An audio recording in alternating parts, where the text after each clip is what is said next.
presentation of the Cleveland Guardians.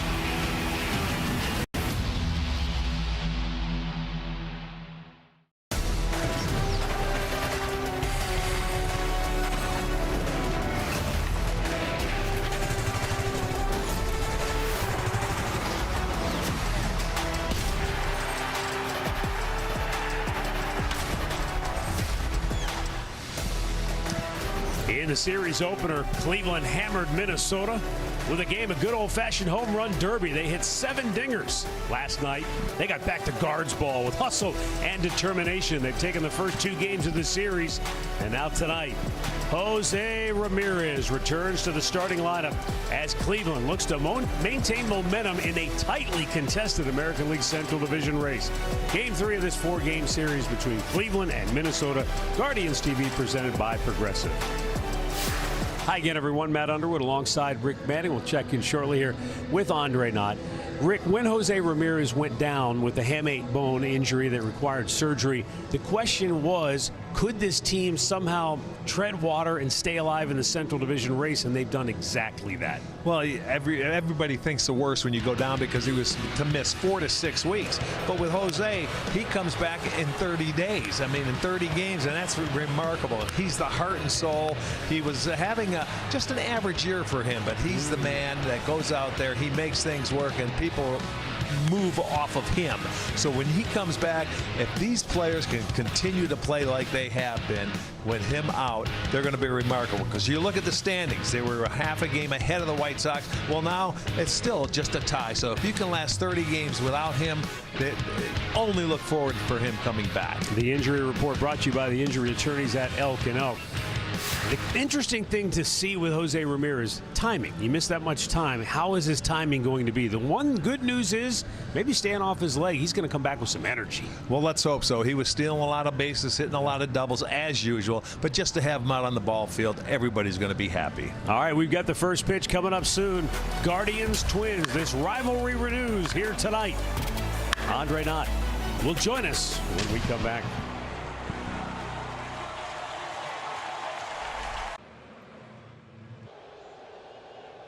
Guardians Baseball is brought to you by Progressive Insurance, a grand slam for your budget. Visit Progressive.com. By your Northern Ohio Toyota dealers. Toyota, let's go places. And by Elk & Elk. For a team of injury lawyers dedicated to every client every day, call 1-800-ELK-OHIO.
Jose Ramirez getting warmed up, ready to go, ready to get back in the starting lineup tonight as the Cleveland Guardians look to continue their momentum, trying to win their third straight against Minnesota. They've won 7 of their last 9 games overall, thanks in part to a barrage of home runs in the series opener.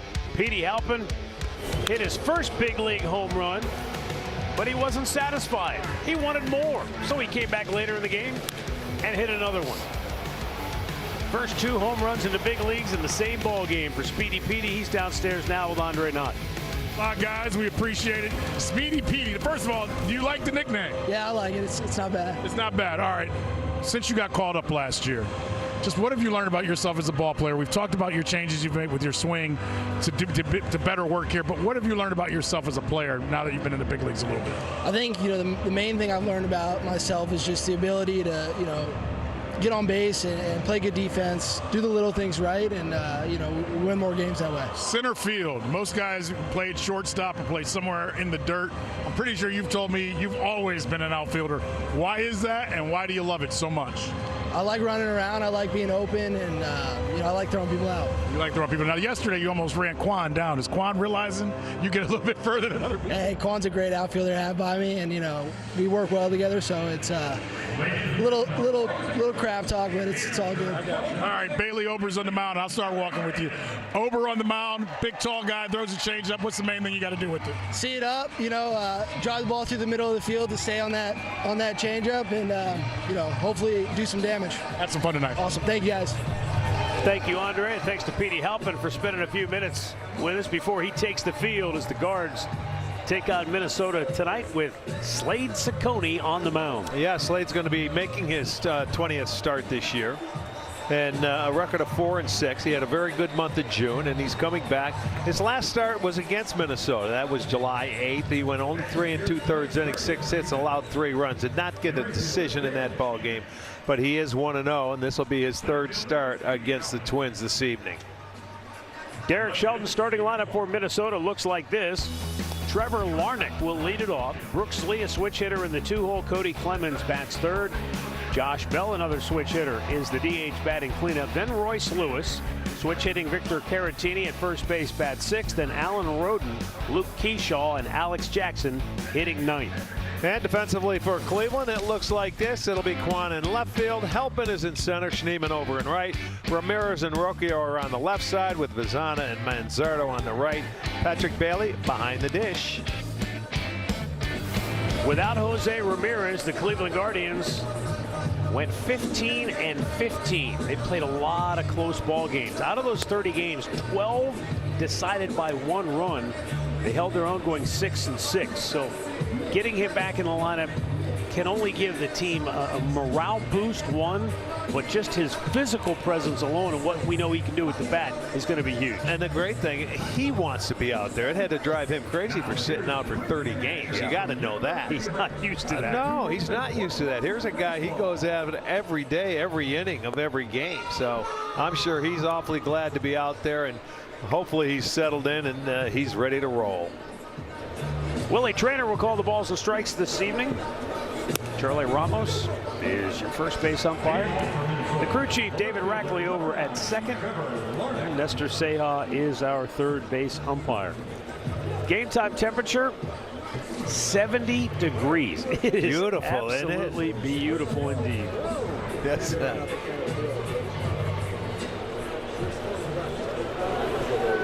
No breeze to speak of as Trevor Larnach steps in for Minnesota.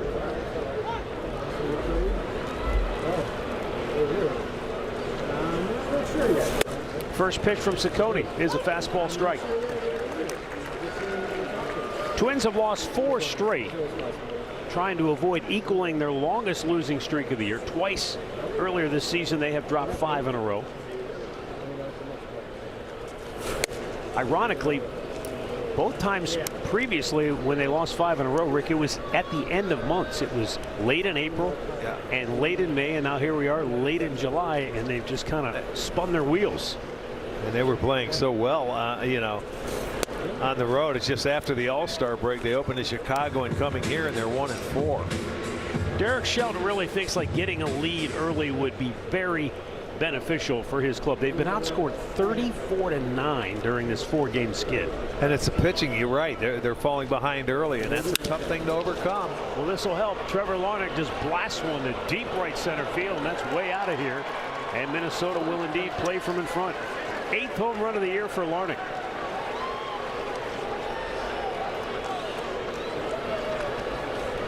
He has been on quite a roll, batting .322 in his last 45 ball games.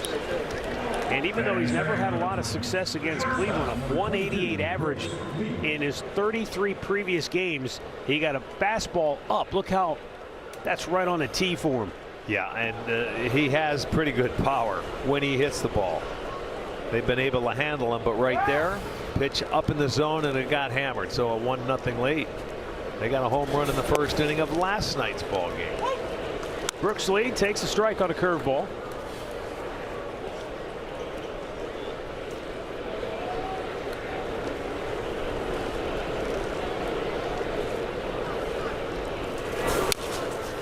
Tops that foul. Maybe in baseball you hear this more than in any other sport. But Derek Shelton said, it just feels like we haven't gotten any breaks in the last couple of games. And you hear that a lot, Rip. Why is it you think baseball players, managers feel like when you're not going well, we just can't get a break? Because you're playing every day. Every single day. And you know, and you see how momentum changes, and when you're going well, everything seems to fall for you. You know, the balls you don't hit hard, they drop. The balls you hit hard fall in. And when you're going bad, everything you do, it just hit a ball right on the screws and it's right at somebody. And it's a line drive or a double play at somebody. Yeah, that's so true, because you play it every day. 1-2 pitch, fouled off. Brooks Lee has had a nice fit for Minnesota in this lineup wherever he has hit. He is second on the team, believe it or not, in runs batted in. He's right behind Josh Bell. Talk about that. I think of Bazzana's night last night. Chased one in the dirt. Bailey will have to throw to first. He does, one away. He has the half swing that gets a big RBI. He slides into home, gets called out, but they tell him it's a good one. Like, those are the things I'm sure Derek Shelton's talking about, of having things go their way or not go their way. Yeah, I mean, it happens so much in baseball. It really does. When you sit there, you guys watch it every day. You've been watching it for years. How many times early in the year do we say, boy, you know, the ball's not carrying here, this is not going. You keep hitting the ball as hard as you're hitting it, and sooner or later they're going to start falling. Well, that's tough to take every day. You don't want people to say, hey, hang in there. Remember we were in Chicago and they had the rookie hit the check swing double down the left field line late in the game? Yep. Same thing. Yeah, that was off Cade down the left field line. Yeah, yes, that happens. That was Braden Montgomery, yeah. Cody Clemens.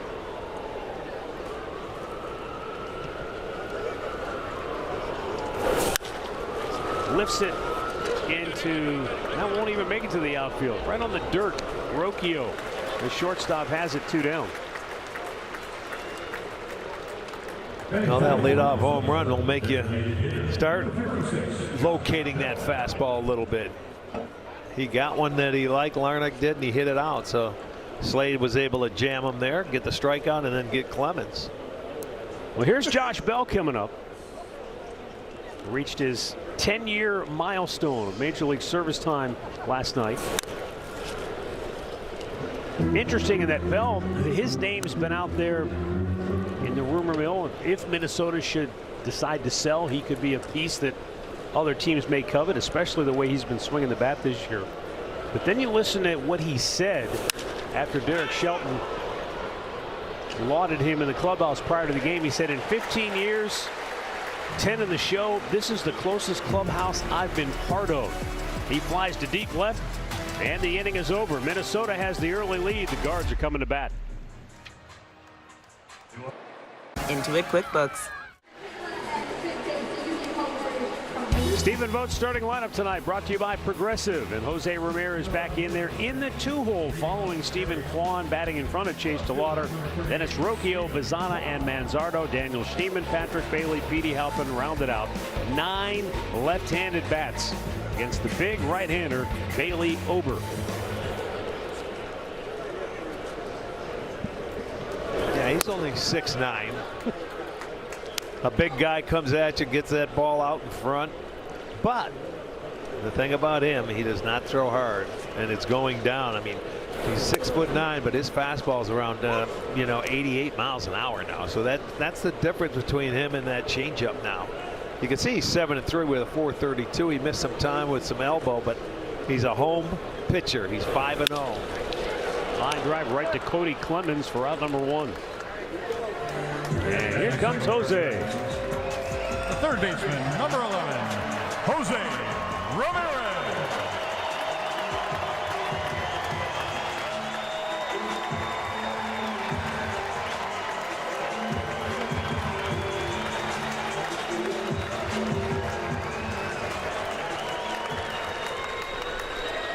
Jose digs in.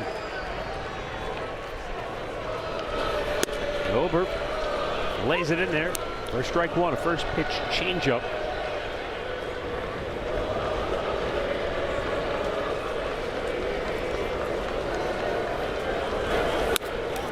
And that's up high. 1 ball, 1 strike. Jose batting second tonight.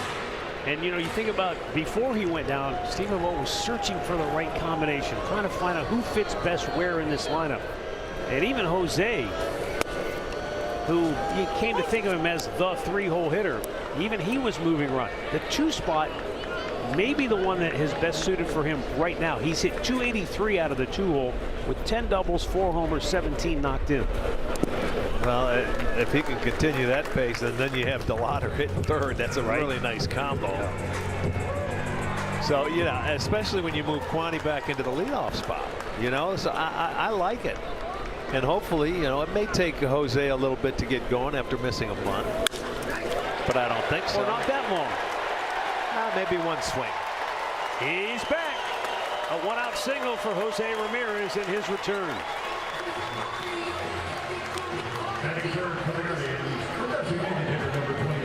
Guy was born to hit.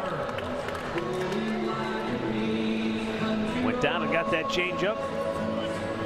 Yeah, he's had a few at-bats against him. That's his 29th at-bat against Ober. Now change to DeLauder. DeLauder has been sizzling. He's 6 for 9 in the series. He has a 6-game hitting streak. And he's hit in 23 of his last 25 games to the tune of 366. Yeah, has been hitting everything hard as well. Foul back. Arch, got a question for you. Missed a couple weeks, missed 30 days, stealing bases. Jose's looked great with his legs if you watched him over the weekend work out.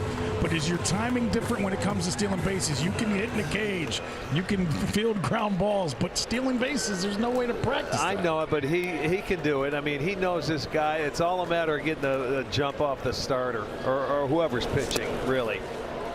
He's a big dude, but he doesn't have a high leg kick. Where he's going out, he'll get a feel for it. And it's nice that he got on base the first time tonight, because now you get a look at it at least. And while DeLauder's not a notorious pull hitter, with a soft tosser like Ober, you may want to keep that hole open on the right side. That's a good point. Tell you what, that ball in the dirt had Jose taking a couple steps, though. He was ready to go if it got by the catcher. For Ober, I think he's going to have to pitch him inside, because he's not throwing, as I mentioned, 88 is his tops around the fastball. I know he's got a great, changeup, but he's going to have to throw his slider. He's got a sweeper. He's going to have to throw everything. There's the change to left field. Or is that a sweeper? Larnick makes the catch. Jose tags up. He's going for second base. The throw way offline, and the hustling Jose moves up 90 feet. Legs look like they're feeling pretty good right there. He's all right. I mean, and that ball wasn't even on the warning track. And there's a rule of thumb. If you're not, playing left field, and you should be able to get that ball to second base, he shouldn't be able to go to second. But Larnack out there, he's not a Gold Glover, and the arm right there, the pressure put on by Jose gets him in scoring position now for Rocchio. Trying to get on the board and even this game up with a base hit. Rocchio takes it's up high, ball 1. Now, Stevie Vogt said before the game he likes Rocchio in this situation because he can hit from both sides, and because Arch, he's shown patience when he's been up higher in the lineup, and because he drives runs in, He wants to see how this will work now with Jose back. He's growing up, boy. So not because he hit a home run in the first game of the series. That's not why he's back to clean up again. You come to the manager every day. What do you think? No, he's come a long way. As far he used to be very aggressive and swinging at pitches out of the strike zone. He's widened it up and he's relaxed. He's not trying to kill the baseball. Let the pitcher come to you. And actually, you want this guy to try and jam you because he's not throwing that hard. These guys are used to seeing 95. So don't be afraid to get jammed off this guy.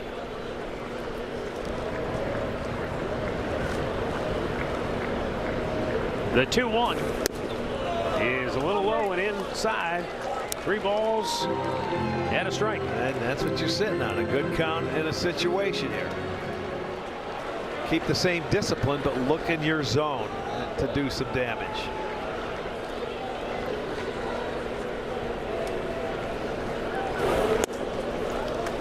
Low. Oh, we called it a strike. Yeah, you got to wait a second with this guy behind the plate. That was definitely low, but no challenge from Rocchio. He's got another strike to work with.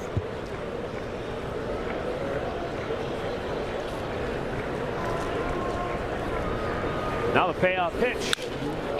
Hit high and deep to right. Down the line it goes, and it is just foul. Just curled in front of the foul pole. The Rocchio pole. Well, he didn't go anywhere. He was watching it. He was hoping it hit the pole. That's what he usually does, and you can see it's missed it by that much. Yeah, probably about 10 feet. He got out in front, so that ball was probably hooking a little bit.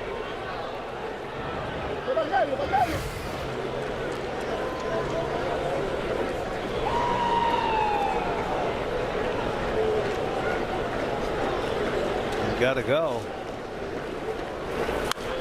Yanked that foul, and that had Sandy Alomar on the move. He never started to that windup, you know, to the stretch until it was about 3 seconds left.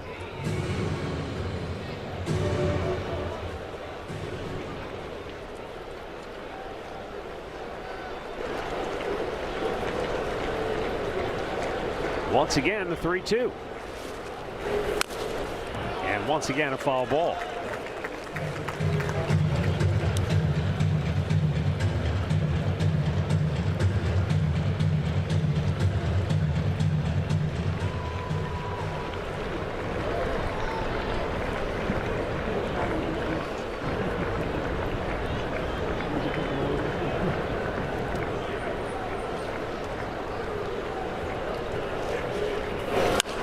Line to left field, a base hit. Jose comes around to score the tying run. Rocchio's digging for 2, now jams on the brakes and holds with a game-tying 2-out RBI single. That's what I'm talking about. The longer you wait, the better off. That went off the end of the bat too, but he went the other way with it. So a big 2-out hit there to tie the ball game up. So Rocchio continues to drive him in. That's number 48, and Ramirez scores that run in the first inning to come back. Well done. Now Travis Bazzana. And that was the tag-up play. Every 90 feet in this game so important. Yes, it is.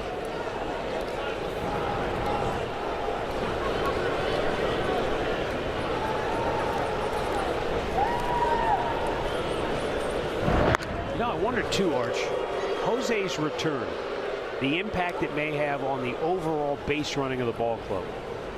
Right now, Cleveland, only 2 teams have made more outs running the bases than the Guardians. At times, maybe too aggressive. Jose seems to know how to walk that fine line. Oh, he does, no doubt. This is on the infield. The third baseman, Royce Lewis, will make the catch to retire the side. Brian Rocchio knots it up after Jose aggressively got himself into scoring position. 1-1 after 1 in Cleveland.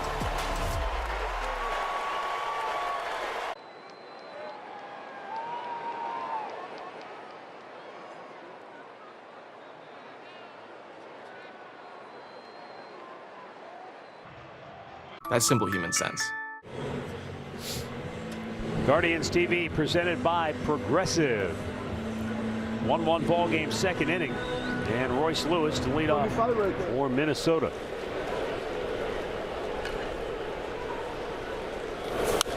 And he took a big swing at a two-seam fastball, fouling it back. Well, that's usually Ciccone. He likes to throw the four-seamer, two-seamer, and that cutter. And he'll throw those about 70% of the time.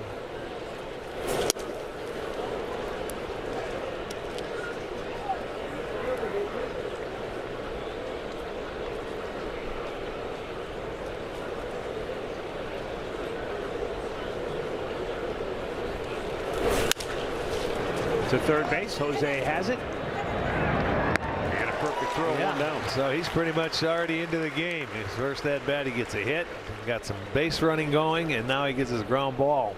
Toyota keys to the game look like this for Slade Ciccone. Remember June? He had a 1.88 ERA, but what has happened in July? He's given up 8 runs in 2 starts. In the month of July. Yeah, he gave up 5 to the White Sox and then 3 to the Twins in his last start. 15 hits combined in those 2 starts. So trying to get back to where he was a month ago. And a first pitch strike to Victor Caratini. The 2 teams we're talking about are pretty good offenses. You know, when you talk about the White Sox and the Twins, they can swing the bats.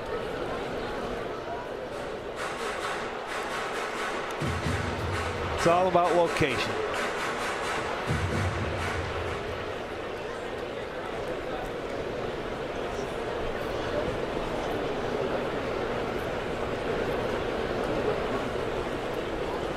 Patrick Bailey is going to go out for a quick visit.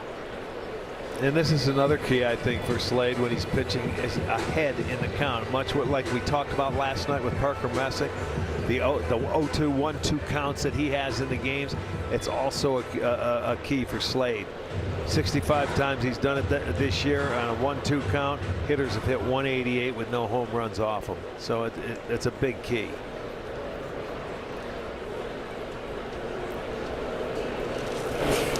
He couldn't hold up. There you go. You got to expand their zones. You get down 0-2. He gets him to swing at his pitch, and he gets his second strikeout. 2 down here in the second inning. And that will bring up the burly Alan Roden. I sort of like this. I like this guy. He hasn't played much, and I know, but he's got a good eye at the plate. He doesn't rush the ball. He just sits down, and he looks like he's going to get himself some good pitches. It's just a matter of getting at bats, I think, for this guy. Of course you like him. He's born and raised a Cheesehead. He's a Wisconsin native, but he played collegiately at Creighton in Nebraska. And he is not, by any stretch of the imagination, your typical baseball player. When he went to Creighton, Arch, he studied astrophysics. Sort of like me when I came out of high school. They didn't have that course at Niagara Falls High School. No, both of his parents were scientists. And the hard hit ground ball, and it goes off the chest of Manzardo. Manzardo backs it up, but can't get him. Yeah, that ball was hit hard. Manzardo couldn't handle it. I want to see how they score it. I would think it's going to be an error. Might have bruised his chest. That ball was really hit hard. It scored an error. Well, it's right there. He's in front of it. That's a ball, yeah, you've got to catch. No doubt about it. So a 2-out error here. That'll be the 52nd error by the Guardians this year.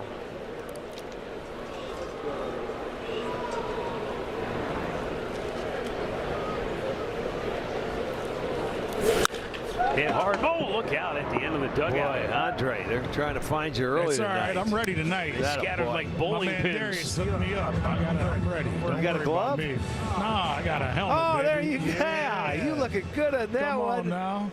Darius me up. It's old school from 1985. Arch. Nice. Yeah, there's my boy. He's still a little tight. tight. He might need a haircut. Manzardo chasing into foul ground. Can't get there.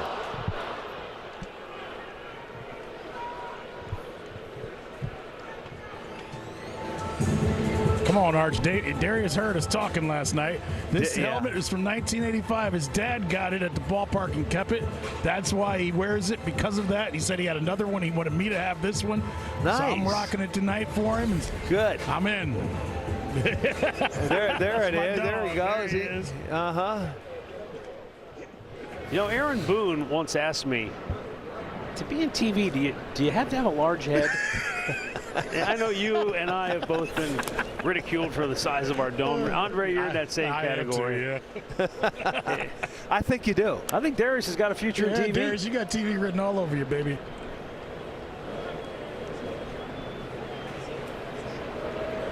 Luke Keyshaw had his 13-game on-base streak snapped last night.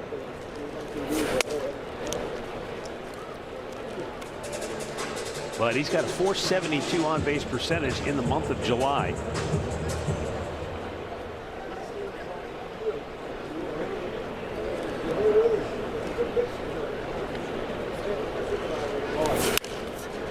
To third, foul.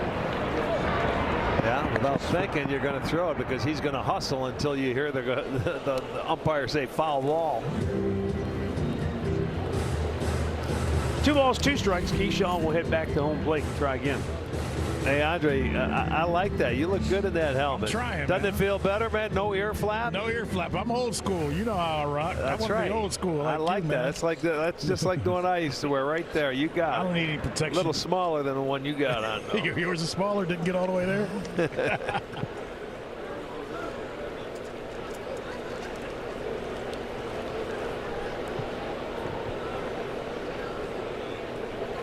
Yeah, I just got to thinking, Dre, do they still sell the plastic I batting don't know. helmets in the ballpark? I'll tell you what, this one is built pretty good.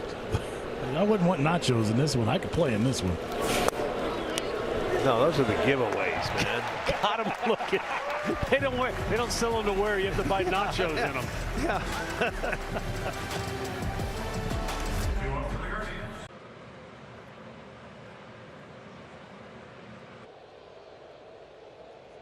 Try our new Bug Bite Relief Stick today.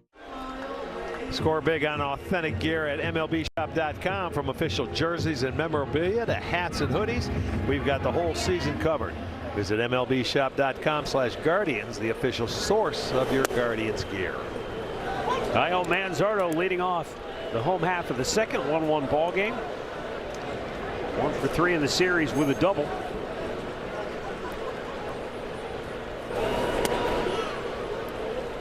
Guardians now have 30 hits in the series. The most hits in any series for them this year. They had 34 hits in the 4-gamer in Chicago earlier this month. So they've got a chance to have their best 4-game series offensively. That has to bring a smile to Grant Fink's face, the way they have been swinging the bats against a Central Division foe.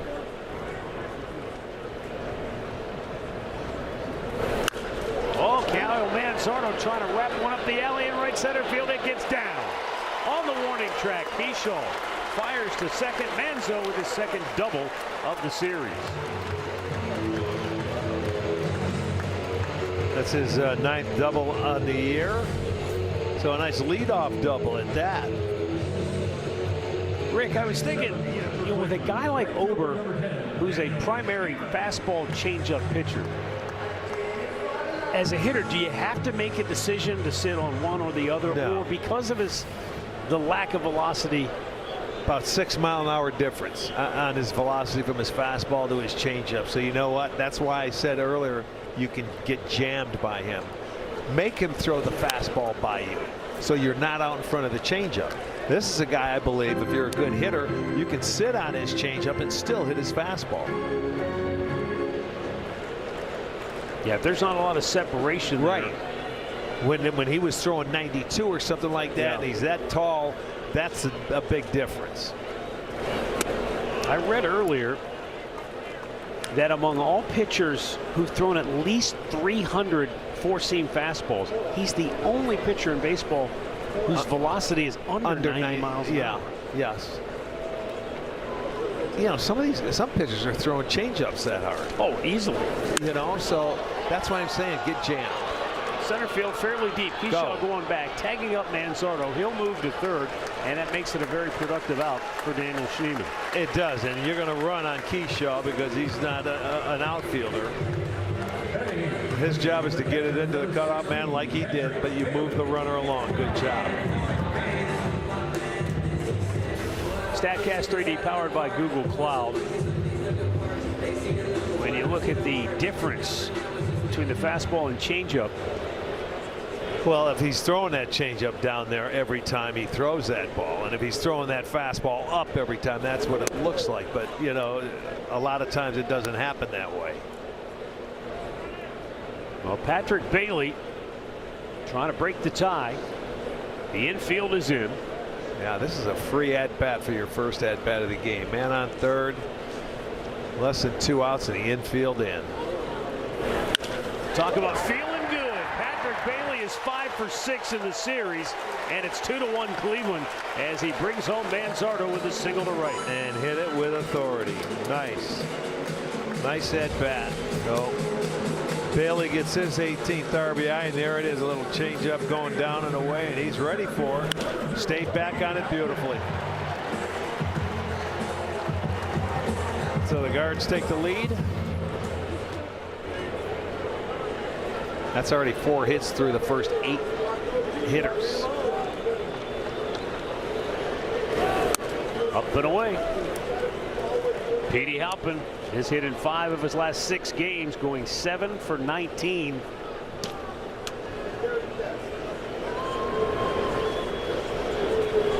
Bet365 betting odds as Jackson goes out to chat with Bailey over. Guardians kind of have him, I wouldn't say on the ropes, but they've got him probably questioning whether or not he's going to be long for this one tonight. Well, that's good. You got to get him early. If you're going to get him early. You know, they're sitting up there talking about what you can do. And these guys over here talking about the importance of making him get his pitch count up and getting back into that bullpen. They realize that bullpen right now does not want to get up before the 5th or 6th inning with where they're at. They don't even want to get up then. No. I mean they need a break. That's truthful. They've given up a lot of runs, and the starters haven't done their job early. Matt talked about the runs they've given up basically since the break. Since the break. I mean, and they needed somebody to go out there and give them innings. Petey Halpin takes a strike. Derek Shelton said it's been frustrating during this 4-game losing streak. We just haven't pitched very well, and we're not putting people away, and that's what you have to do in order to win games. Well, I think that's why Derek said, hey, we'd like to get a lead early. Well, they did. It was a 1 run, but I'm saying he'd like to get 2 or 3 on that board to take maybe a little pressure off that pitcher and not feel like he's got to go out there and put zeros on the board.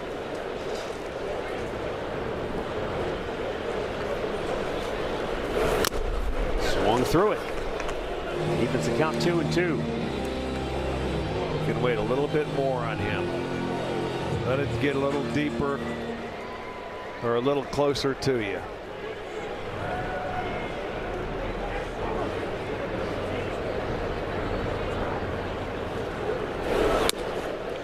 Watch that one sail wide and a full count.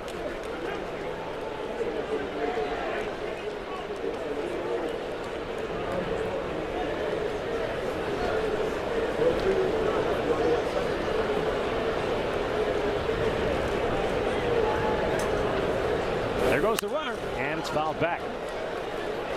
Well, he's got to have confidence that Halpin's going to put it in play if he starts Bailey. So that's what he believes. I didn't think he was going to send him that time just for that pure reason. But he fouled it off. We'll see if he does it twice.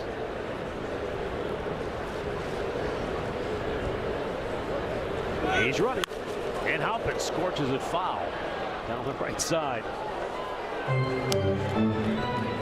And now if he's got to send him again, Bailey's going to say, all right, enough. No mas. No, yeah, put it in play. I'm catching tonight. Plus they're looking into that sun over there, it looks like a little bit. He's standing straight up, so he's not getting down to get too much sun in his eye.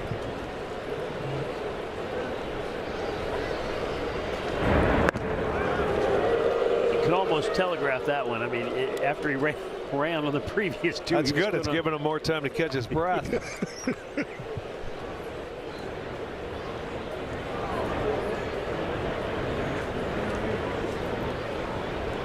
He's inching off.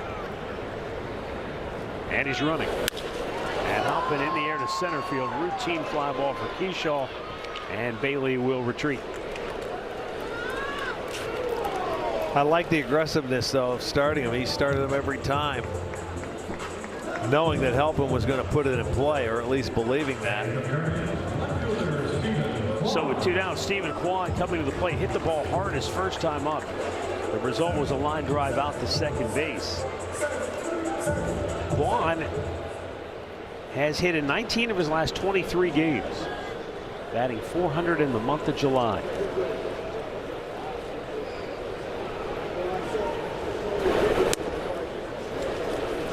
Well, the first time through the lineup, they've made Ober throw 40 pitches. Arch, that was the slowest pitch he's thrown tonight. Was That's a big curveball. Yeah, big slow hook. Sitting over here, I was like, that looks like something from a softball game. Well, he's trying to do something.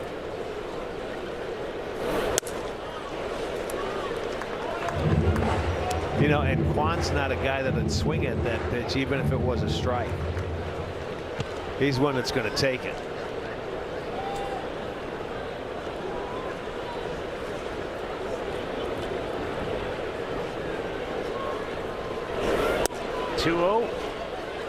Just did nick the bottom of the zone. And he's making them get it in the zone and keep throwing more pitches.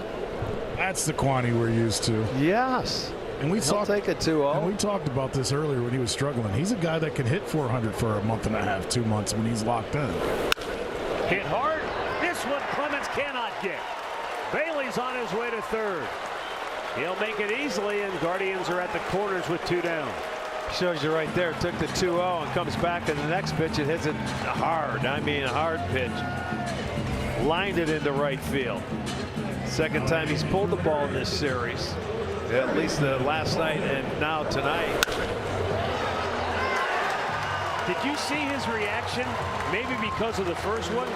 He almost stopped on the follow-through thinking, oh, I just hit another line drive right at him. Only that one got over his head, and then he took off. A little bit higher. Yeah. Well, here's Jose again. He singled and scored in the first.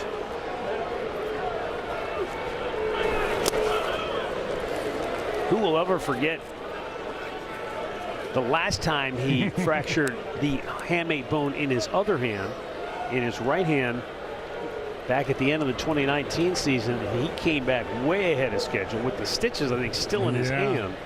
And in Chicago, in his first game back, had an incredible night. There's a little number up the third base side. Royce Lewis can't come up with it cleanly. It's an RBI infield single.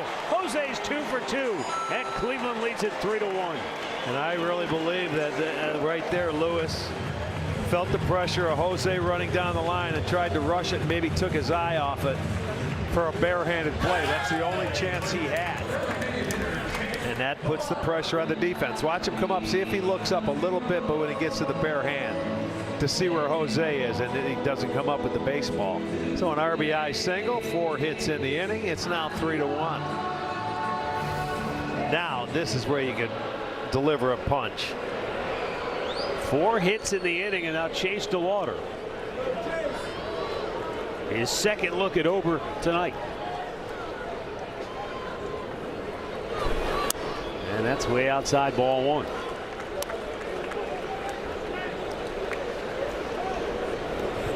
Man, I'm glad you mentioned the pitch count because it is climbing quickly. Yeah.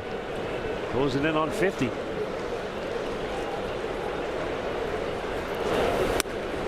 He takes, it's a challenge coming from Alex Jackson. The previous pitch was called the ball. The catcher challenging. ABS powered by T-Mobile. The call of ball is confirmed. Minnesota has 1 challenge remaining. That's the other thing that's not going the Twins' ways currently. And you guys mentioned last night they were the best at reviews previously. Well, they challenged more than anybody. 2-0 the count. Way outside. 3-0. Well, they have him on the ropes right now.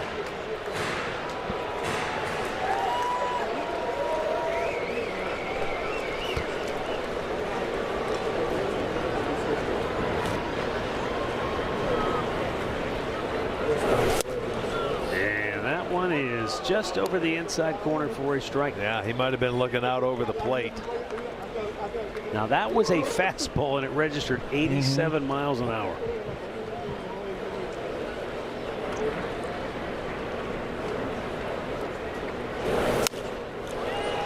Off to the left out of play. And from 3-0 to a full count. Well, we'll get a head start. Look at that difference. Wow. With runners in scoring position. Twins came in the best in baseball.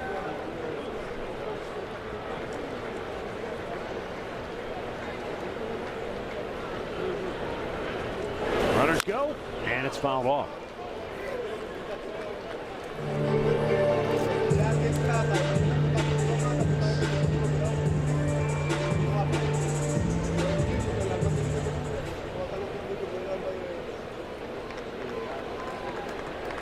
Juan at second, Jose at first. They will be moving on the 3-2 to DeLauder.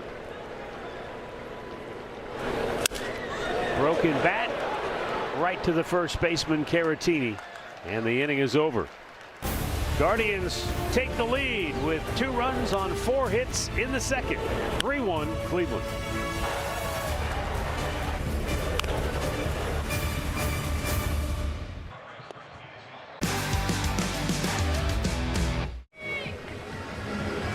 Guardians lead it top of the third. And Alex Jackson will lead off for Minnesota. What a return for Jose Ramirez. He's 2 for 2 with an RBI and a run scored.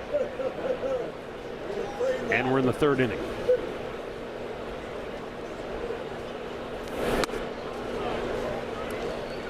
Now this is where you want Slade to go out there and throw another 0 up on the board as quickly as possible. Get that offense back in there.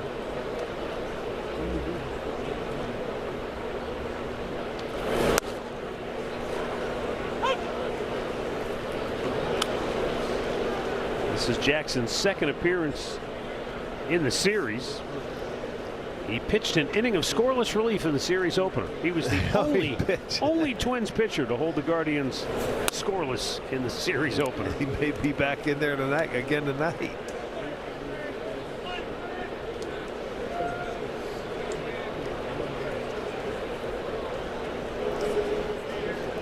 Pretty much. Why is it always the catcher that comes in and has an appearance? I'll tell you what, he hit that hard right down into the corner. Boy, he sure did. Juan plays it well. Look at this throw. It's on line, but a little bit wide of the mark, and Jackson speeds in with a leadoff double. That's his 4th double. That ball was hit hard. Little 2-seam fastball that stayed up, and it ended up not getting inside. Right into the barrel head of his bat, and he laced it down the corner.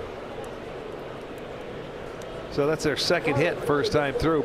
The home run to lead off the game, and he's right back up there again in the double now. Now Trevor Larnach, and he takes a strike.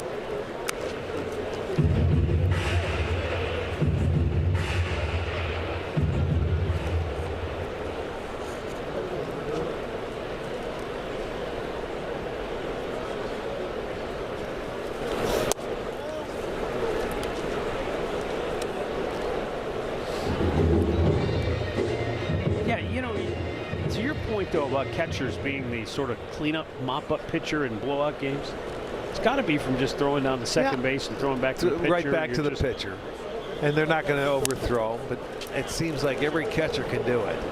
And Jose's going to let that roll foul. Very smart play there. Let it roll foul. He wasn't going to get anybody, and it finally did roll foul before the base. And look at that kid down in the camera bay with a helmet getting that ball back. There you go. You think it's going to be a base hit, but watch it. It's got that spin and the roll. You got to see the cut on it. There's a little cut on this one, Arch. All right. You got to get a little cut on that one at the end of the bat. Look at that. All right. Put it in the grater. Yeah, look at that. It's right on the seam. Wow. Isn't that something what that cupped end will do to it? That is amazing. Like it took a bite out of it. I might later. I like you in that helmet. I might take it home. Makes you look good. Yeah. I would take it home. My wife, you got to get used to this look. So do your kids. AJ's going to want AJ it. will be eating ice cream out of it. Well, at least that way it'll stick to your head. Uh-oh, it gets away from Bailey over to the Twins on deck circle. That's the third wild pitch of the season for Slade. That ball out in front. Not much Bailey could do there. They get a 90 feet now with nobody out, a good chance to get him in. Way out in front. I don't know if that might have been a changeup. I'm not sure what that pitch was.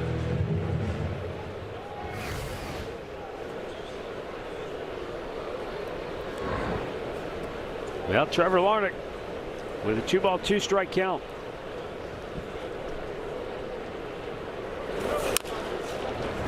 He yanks it foul at the first base side. Well, Larnach has been their spark plug offensively, especially when Buxton was gone.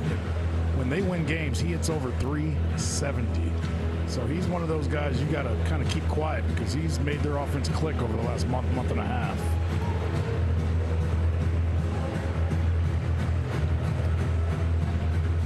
Yeah, came into the game hitting .291 and homered in his first at bat.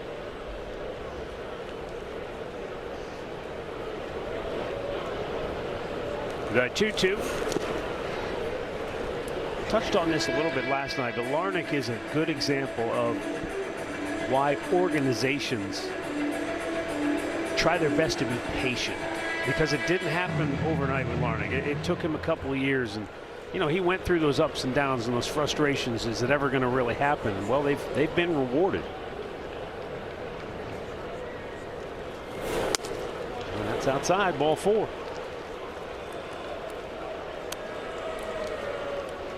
A word here from Cleveland Clinic. When you make complexities your specialties, you redefine what's possible. For every care in the world, Cleveland Clinic.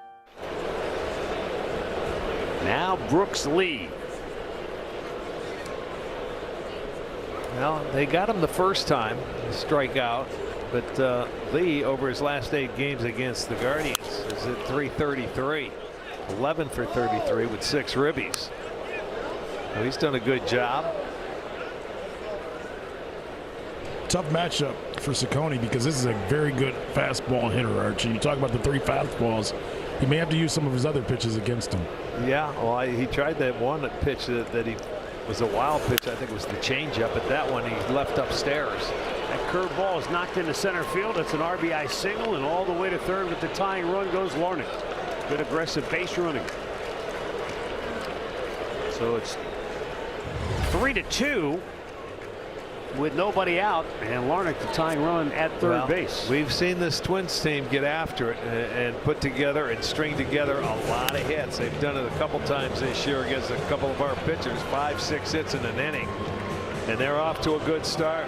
Lead off double, then a walk, then a single, and they still have guys at the corners. And that's where you don't want to let them get that momentum, because coming into the series, best team in baseball with runners in scoring position. Before that at bat, they were 2 for 12 in the series with runners in scoring position. You get the base hit right there, and you wonder, could that break the dam open for them? Well, you certainly hope not. So he's going to have to bear down. You'd like to see him maybe get a ground ball in a double play, but he's going to have to execute his pitches. Now you're facing Clemens, a very tough hitter. He was able to get him his first time on a ground ball to third. Or excuse me, short. A pop-up.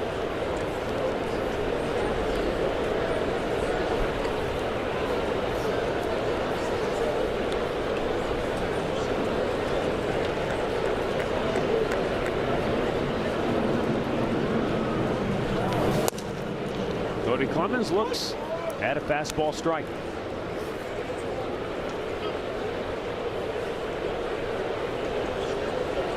Well, that's not a really good average, 4 out of 15 to get that runner in from third base.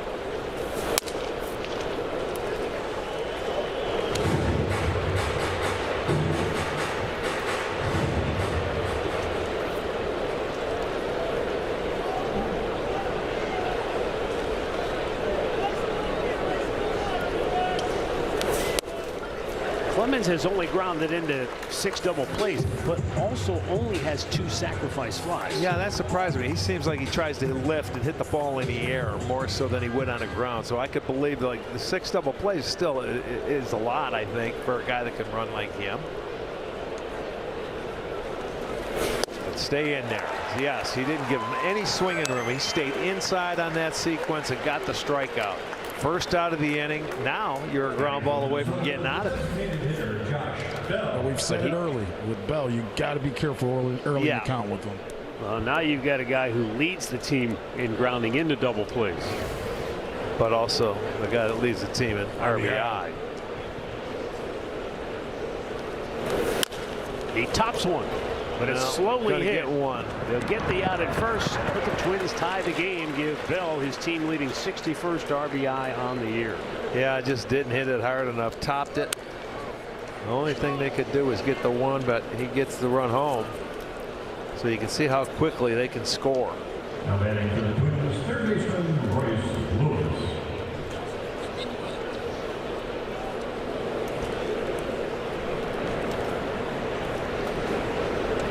So here's Royce Lewis. And he goes after the first pitch. And in right field, Daniel Schneemann drifts back onto the warning track to pull it down. 2 runs for the Twins. Midway through the third, we're even at 3. Fitness is now on sale for August. You can get a standing room ticket for 14 home games in August for just $59. That includes games against the Mets and Padres, giveaway nights, and Rock and Blast. So get your pass today at CLEGuardians.com.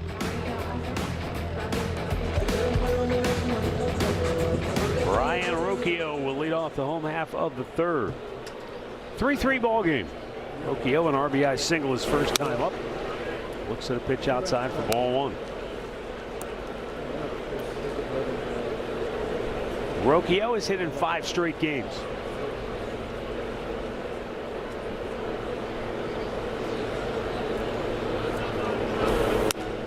And he takes after he showed bunt 2-0.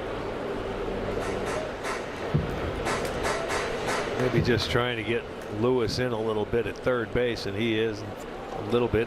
He's right on the grass. He's been very patient. Rocchio got a base knock and drove in a run in his first at bat, and he had a 3-0 count or something then, and here you go again.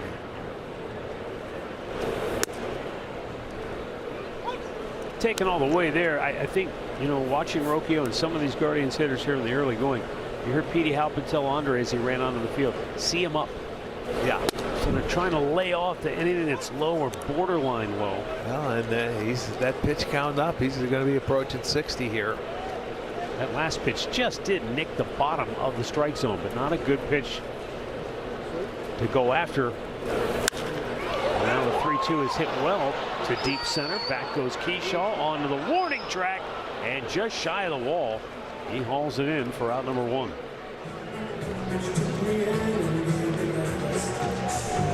That's the only swing of the at bat, and gave it a good ride. Travis Bazzana popped up on the infield to end the first inning.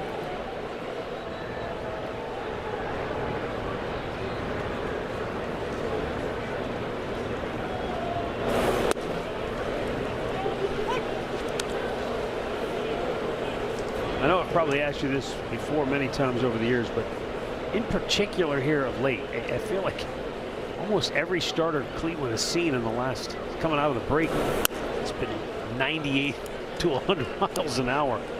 How quickly do hitters adjust when all of a sudden you're faced with a guy who's way below league average? I think they'd rather face a guy throwing harder. I really do. But they've had a very good approach tonight. I mean, they've handled this well. You know, they're not over swinging, and they've hit even the outs a bit hard. It's tough to stay back. Hitters, they don't mind having to start it up and get, you know, turn the dial up and get it rolling, man. But right here, This would be a nice, comfortable day. If you don't get a hit, you're going to be mad. I'll say that. I don't think the Pirates had a pitcher that threw under 95. Well, you're probably right. I'm sure you're right.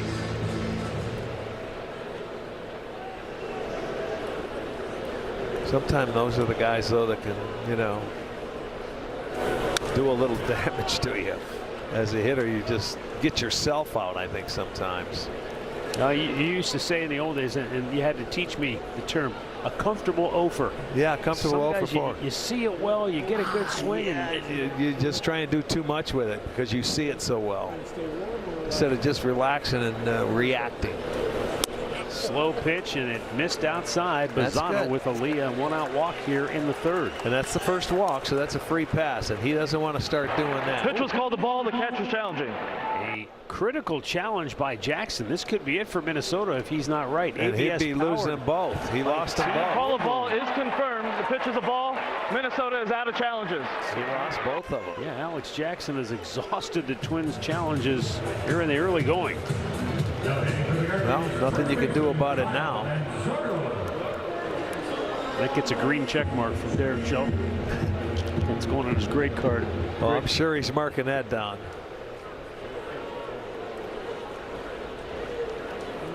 One on, one out. Kyle Manzardo takes down an end. He doubled to right center. And one of the reasons Manzardo was able to do that, because that ball hung in the air quite a while. Yeah. Look at how they defend him in the outfield. There is a gigantic gap exactly where he hit that ball last time up. And nobody could get there. That's like they do it for Kwan, the left-handers. But I like what the offense is doing. They're not getting after him early, trying to make outs on a pitch or two. They're making him throw pitches because he's not throwing hard enough to get it by. Arch, this is part of the plan from the beginning of the series. We talked about Kwan leading off the first 2 games with 9 pitch at bats, 10 pitch last night. They realize what Minnesota's going through right now. Yes. And they realize, and I think Grant Fink and the hitting staff has done a great job of, it's okay to be patient and work the starting pitcher. Yeah. I mean, don't be afraid, you know, to hit with 2 strikes against these guys. Well, Manzardo's in that position. He's down on the count 1-2. And he swings and misses and strikes out. First K for Bailey Ober. And he might have helped him out there on that changeup. So with 2 down, Daniel Schneemann to the plate.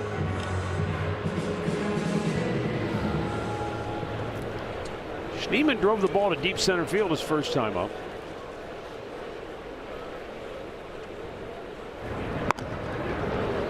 Had him on the hop, but Travis got back. Well, that sun's going down now, and then by next inning, he'll be able to see everything over there. First baseman and the base runner can pick everything up.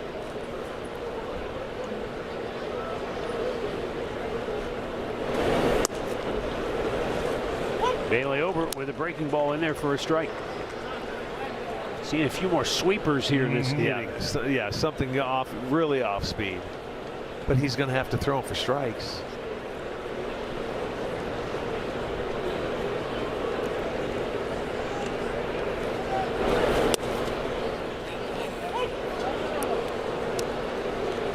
I don't think he liked that call. Don't think he liked it, but he's not going to challenge it.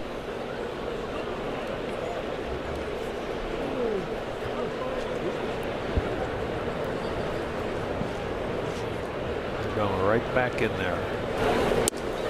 And he lays off.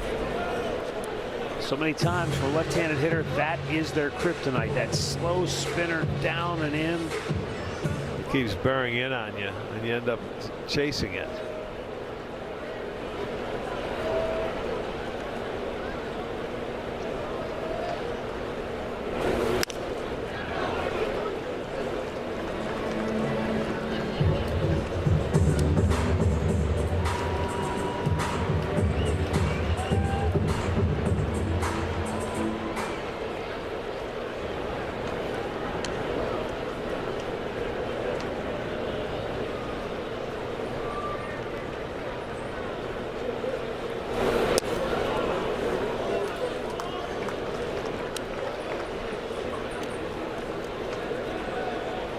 Well, you can see he's really had to work to get through these innings. 23 in the first, 30 in the second. Right now at 22.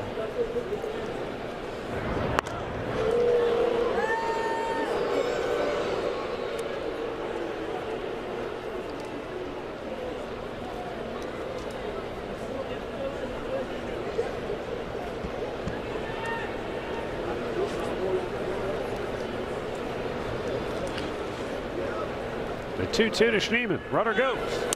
Ball 3. Throw down to second. Not in time. Goes into center field. Or did it? No, it kind of hit the bag. Caught a break there. Not sure if Lee got a piece of that with his glove, but it kind of popped straight up in the air. Stayed on the infield. So Mazzana has his 15th steal of the year. He's in the scoring position, and now a full count for Schneemann. And that's their 100th as a team. They've done an outstanding job. And that hit the bag, Arch. How crazy is Yeah, that? almost in his hand. Look at that. Throw hits the bag Right. and goes straight up in the air. Payoff pitch. Strike 3. Back-to-back Ks for Ober. His first of the night. Gets out of the third. Tied at 3. Mandalorian and Grogu. Buy now only on digital. Top half of the 4th inning brought to you by your Northeast Ohio Jeep dealers. Victor Caratini will lead off for Minnesota. Struck out his first time up.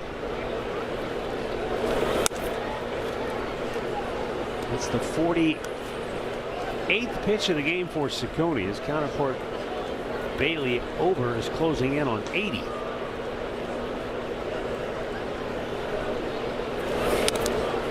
But it's a 3-3 game. And a strike call on a ball that Bailey is unable to come up with. I was going to say, was it a foul ball or it just went off his glove? Yeah, he's looking over there.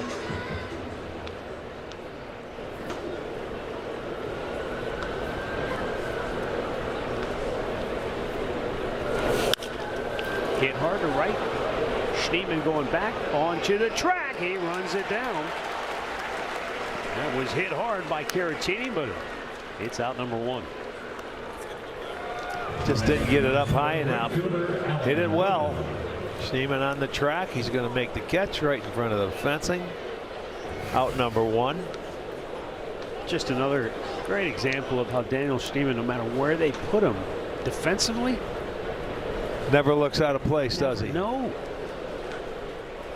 And you and I have seen plenty of guys who have been put in the outfield, and at times you're like, "Ooh, boy, yeah." You're shaking. You wait till you make sure he catches the ball. But he,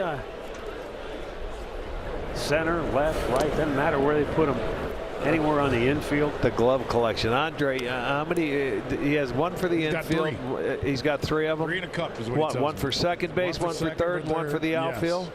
Okay, that makes sense. He brings them out every day. Yeah, smaller glove for the second base, so you can get balls out on double plays. There's one. Nope.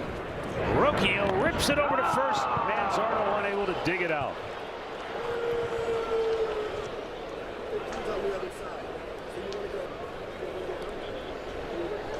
Well, Rocchio needed a little help from his friends right there and couldn't get it. He got it. He wanted to rush that throw and get it over. That didn't look like it was that tough of a pick. I mean, that's right there. You got to pick that one. But it'll be an error. Oh, they gave him a hit? Yeah. That's a gift. And I'm not saying Manzardo should get the error. It's got to go on Rocchio. Road must have something going. He got on with an error the first time, too.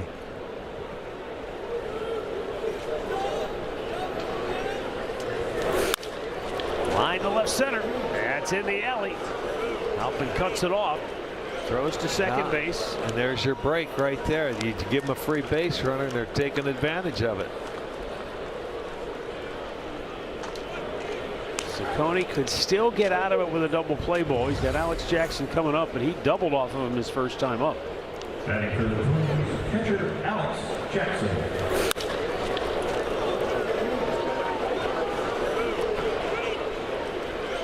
That one I said that looked like that two-seamer, and that's the pitch Alex Jackson ripped to left field for a double in the last inning. So he stands off the plate. Infield is in, and the pitch is fouled back.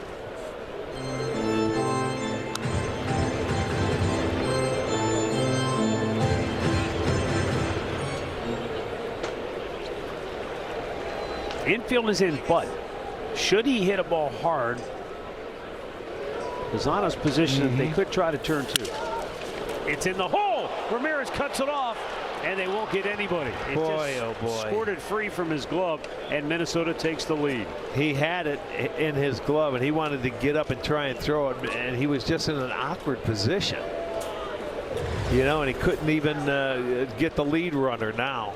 Made a beautiful stab at this. Now watch him try to give up, and he just couldn't get the ball out of his glove. Missed his hand. Well, that's going to be a hit there. So boy, oh boy, the first break. 3 straight hits for Minnesota.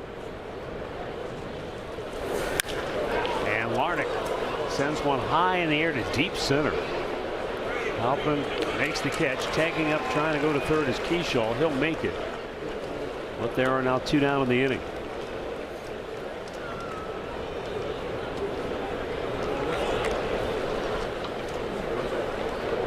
Coming to the bat for Minnesota, Brooks Lee.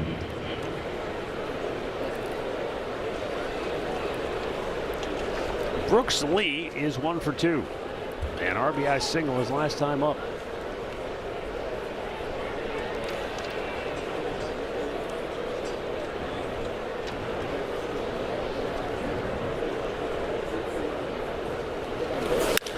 Oh boy, hits center field. Back goes Halpin. Away back and gone. And Ciccone can't stop the bleeding as Minnesota jumps him for 4 runs here in the 4th inning. Boy, all this started on a play that you know, could have been and should have been an out, and then all of a sudden they did not stop. So a big inning, a 4 spot. Now batting for the Twins, second baseman Cody Clemens.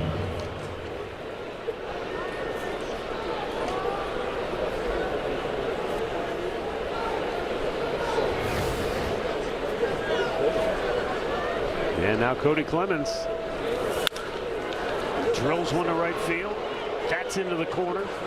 He's headed for second base. The throw from Schneemann not quite in time. And a double for Cody Clemens, and Minnesota has indeed broken the dam loose here in inning number 4. Yeah, there's a 5-hit inning. At the plate for Minnesota, designated hitter John Castell. And right there, missing on the plate.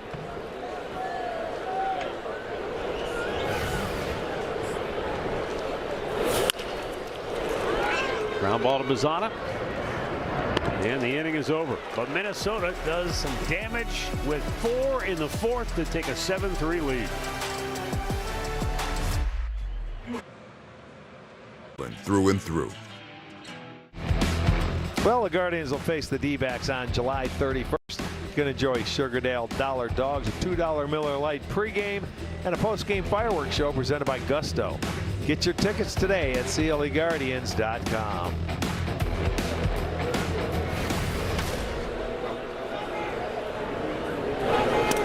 Patrick Bailey leads it off for Cleveland here in the bottom of the 4th inning.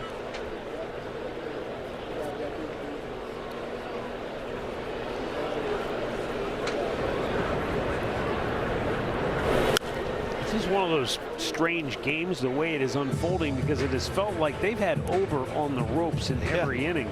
Yeah. They haven't quite been able to deliver that knockout punch. So he's kind of bobbing. He's doing the rope-a-dope. This will be pitch number 80, and yet he's working with a 4-run lead Yeah, but now. guys, the players over here are just saying exactly what you just said, Matt. They feel like they still have him on the ropes. What happened there? He thought he missed first base. They feel like they still have him in the ropes. First thing they said, we've got his pitch count up, keep working him, we can get back in this game. Yeah, there's no reason to feel like you're out of it, but by any stretch, it's just a weird unfolding. It is. You've had him on the ropes. You could have put him away, and then you let him. They climb back and tie the game, and then they come back, and one mistake in that inning, the error to get it started, and it snowballed in a good offense. They took advantage of it, and they got some hits with runners in scoring position and hit a big three-pointer. What did we say about breaks earlier? Yes. Derek Shelton said we just haven't had any breaks. Right. Well, they got one. We gave them one. And, teams have to take advantage when given a break. And they certainly did. Line drive, smash, and it gets into left field. Petey Halpin. I like that approach. I like it a lot. That's his 4th hit in the series. He's hitting 6 of his last 7 games now. And he's aboard with 1 out. With Stephen Kwan coming to the plate. He's 1 for 2 on the night. And he's the subject of our Jägermeister coldest moment of the night. A line out to Cody Clemens, and then he thought he did it again. But this time, just over the glove of Cody Clemens, and Kwani can celebrate with a base hit. Yeah, he took a shot after that base hit. He liked the Jägermeister there. Where are you keeping that at? It's up here. Not surprised. It's up on the table. Oh, yeah. No. Kwani goes deep. We're going to do Jaeger bombs. Yeah, let's go. No, you're down there. Work my helmet. With a throw. His 5th steal on the year. He was shot out of a cannon, but he got a great jump. Yeah. It was a nice, terrific at it.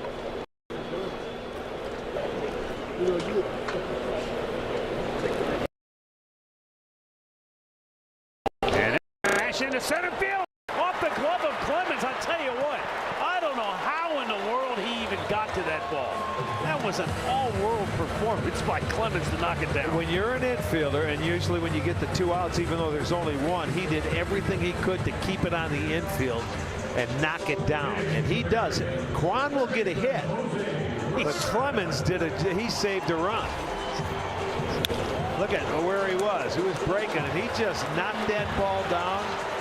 And that's all he could do. That, to me, is a great play. Even though they did not get an out, it saved a run. You get a hold for that, Arch. Not a, yeah, you know what I mean? There you go.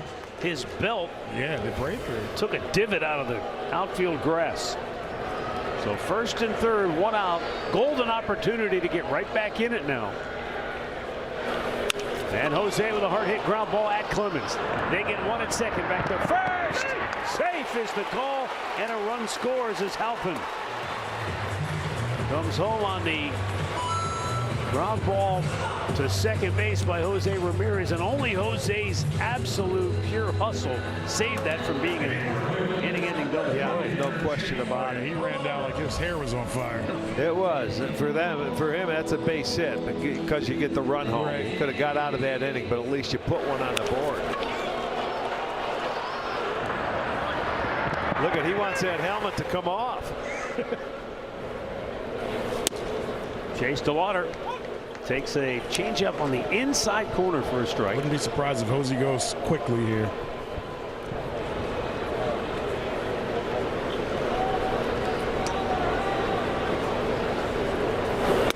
Well, for a big guy, he gets rid of the ball quickly to home place. He's down 0-2. Now you can take a chance. I mean, those first 2 pitches, changeup down and in, just nicked the inside corner. Then a backdoor slider that just barely carves the outside edge.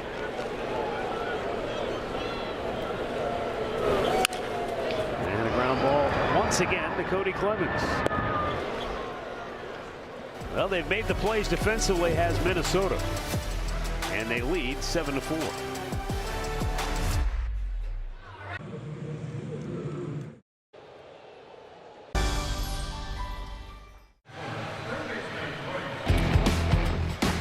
Well, tomorrow's series finale will feature Sunday baseball with the first pitch scheduled for 1:10. Get your tickets now at CLEGuardians.com. Looks like it's going to be another beautiful day tomorrow. Yeah, a lot of sun.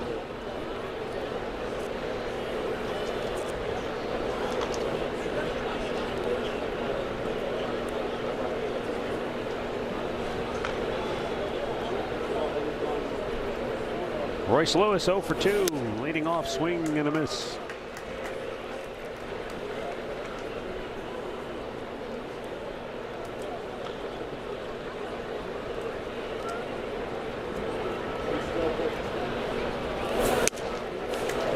Gets a big swing and a miss on a pitch off the outside corner.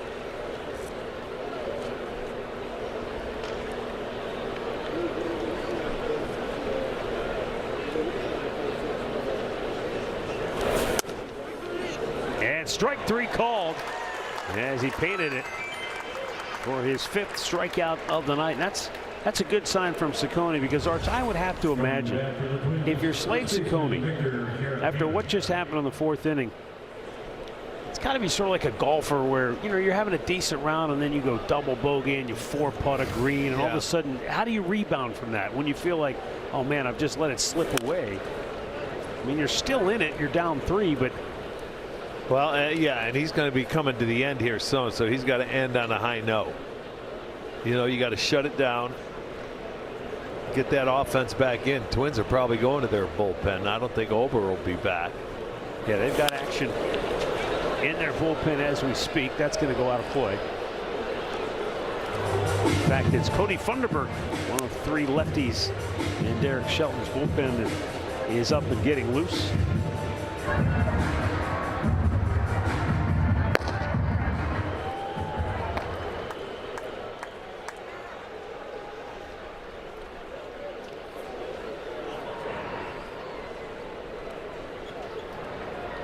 Speaking of that day game tomorrow, what a matchup. Gavin Williams for Cleveland, Taj Bradley going for Minnesota.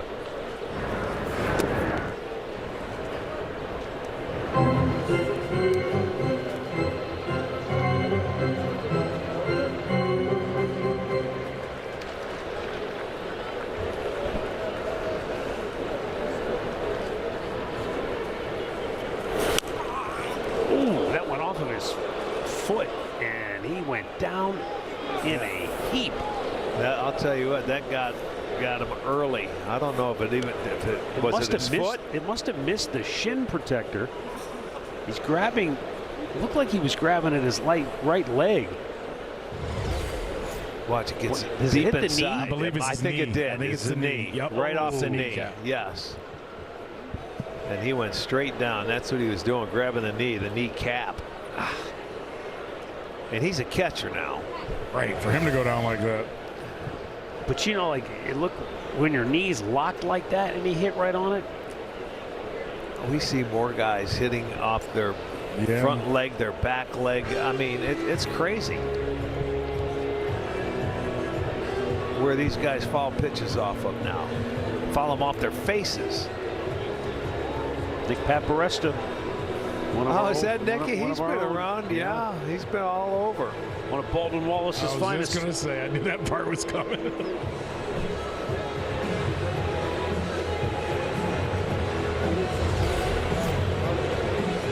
Oh, that ball was way in, and he tried to swing at it, and he did something he'll never do again. Don't swing at a pitch in there like that. He's going to be wearing his shin protectors from his catchers. Yeah. Just keep them on. He's got to come out of this game, I would think. I'm telling you, he's having a hard time. Yeah. Even thinking about putting any weight on it at this point. He can't even hardly bend it straight. I would not think he's going to finish his at bat.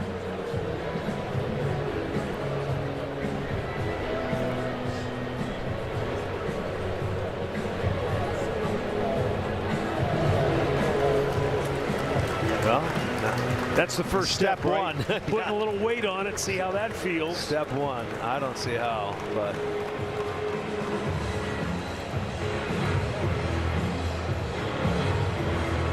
Well, they've got somebody down there getting ready for him to hit. Kreidler's down there putting gear on. Doesn't look like you can put any weight on. You got to get him out of there. You can't keep him in. Go get some ice on it. That's what you better do.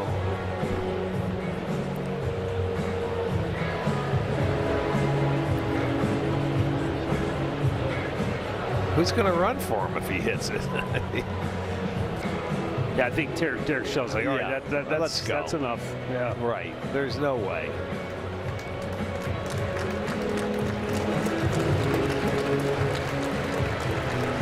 Yeah, you might be tough, but you can't be stupid.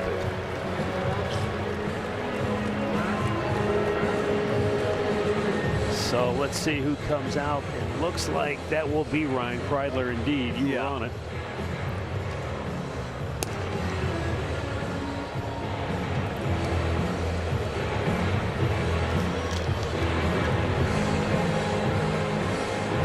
Yeah, he's going to go back. He'll get him X-rayed and then throw him in some ice. And not feeling good for Carantini. Yeah, you don't put him on ice. That's you're not ready for that yet. Not quite that far. Get him in some ice. So Ryan Kreidler called upon to pinch hit. He will inherit a 1-2 count. Well, this is where you better be ready right from Jump Street here. Hitting with a 1-2 count. It's not his at bat though, right? No, it's not. But still, you still want to get a knock. No doubt. You still got one swing to go.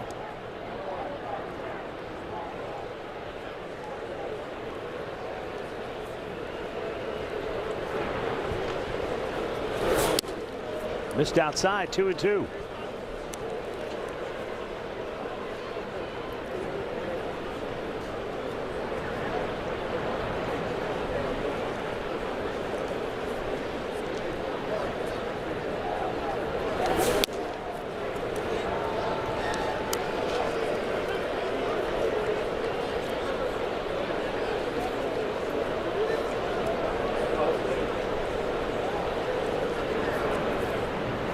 And the payoff pitch. Drilled to left field. Back goes Stephen Kwan and makes the catch for out number 2. For a guy who came off the bench, he sure put a jolt into that ball. Yes, well, he knew he was getting a fastball there, and he did not miss it. So 2 down for Alan Roden, who twice tonight has reached on an error. He reached on an error by Kyle Manzardo in the second, and then last inning he reached on what was initially ruled a hit and correctly changed to a throwing error by Rocchio. But at the same time, that's a ball first baseman, they like to pick up their infielders and scoop that ball. Manzardo was unable to do it, and it helped open the floodgates. Yeah, it sure did. Got the inning going.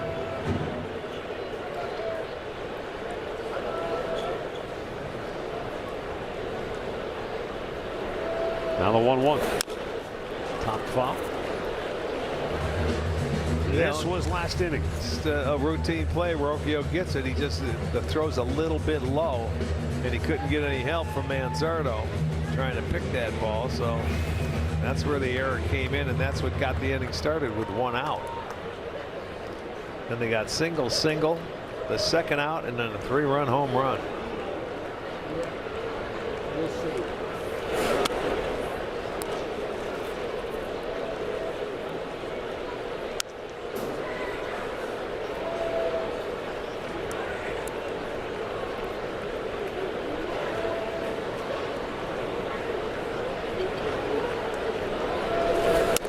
He received a grant from NASA while he was studying astrophysics at Creighton. Makes you wonder, like, what's he going to do when this baseball thing's all done? Do you jump right back into it? Do you suppose he has physics books he's reading on the buses? He might. What's he doing playing baseball? You had Joe Charbonneau reading comic books. This guy's studying astrophysics in the back of the bus. 2 down, a walk for Roden keeps the inning alive. Now batting for the Twins, center fielder Luke. And up comes Luke Keeschall.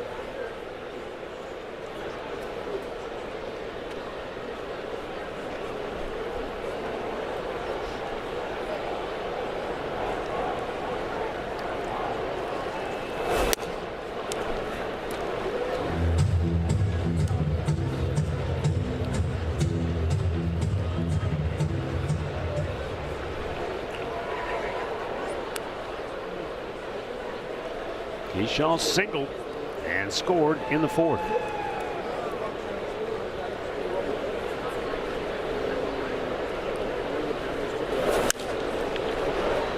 to the right, out of play.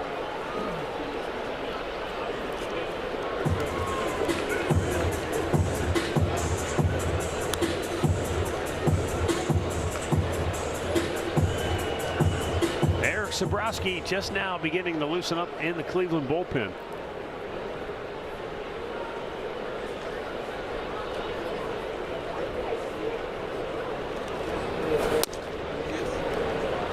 Challenge coming from Patrick Bailey.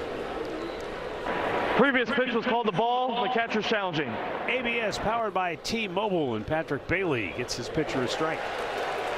Ball is overturned. Ball is overturned. The count is 1-2, and Cleveland still has 2 remaining challenges. That's where we were going to finish the sentence. That's right. I was going to do.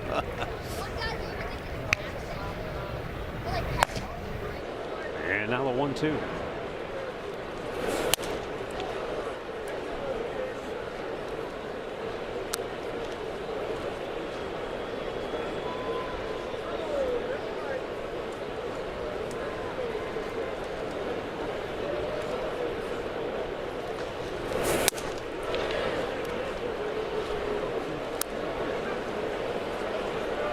Yeah, it looks like Slade is coming to the end of the road.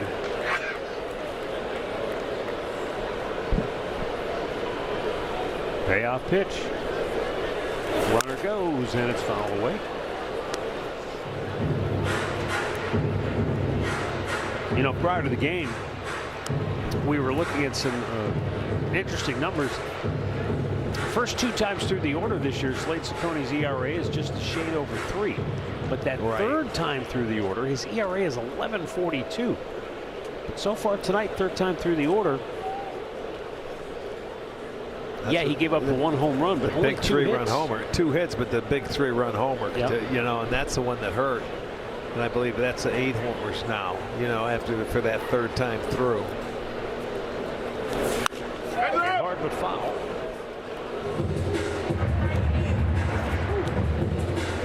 And I think, you know, Rick, I think we maybe at times we focus on the wrong thing. It's not so much the pitch count that they're keeping the eye on. It's that third time when you flip the order over. Oh, yeah. That's when everybody gets a little nervous. That happens a lot.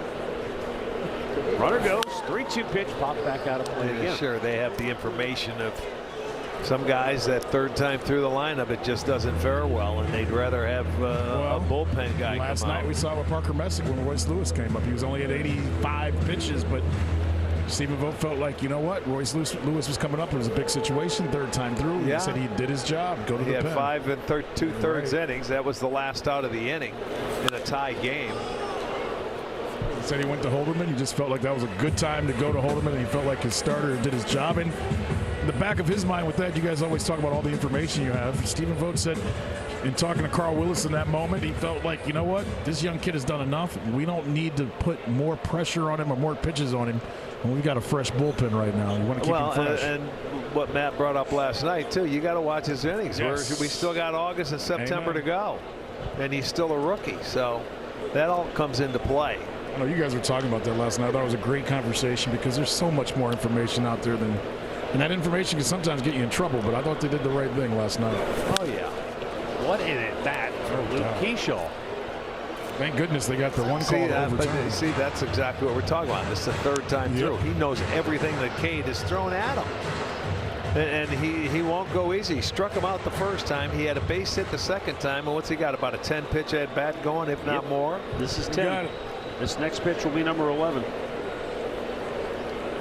And Alan Roden is saying, please, oh, please put this ball in play. On the ground. And another challenge coming from Patrick Bailey. It's either ball 4 or the inning. Pitch is called the ball. The catcher is challenging.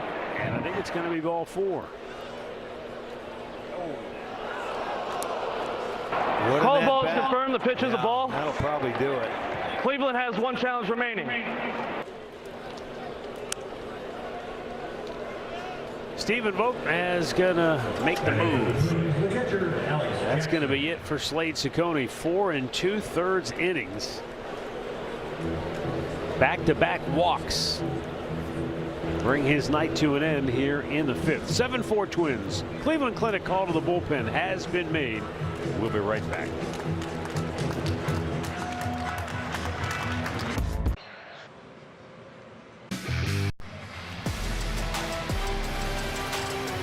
Cleveland Guardians baseball is brought to you by Levin Furniture and Mattress. Lazy Boy recliners starting at $395 at Levin. And by your local Kia dealers. Visit kia.com to discover movement that inspires.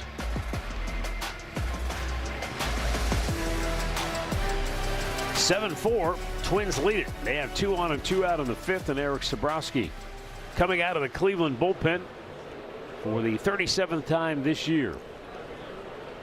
He has the right-handed hitting Alex Jackson at the plate, and he's 2 for 2. But he swings through the fastball. Doubled and scored in the 3rd. Knocked in a run with an infield single and scored in the 4th.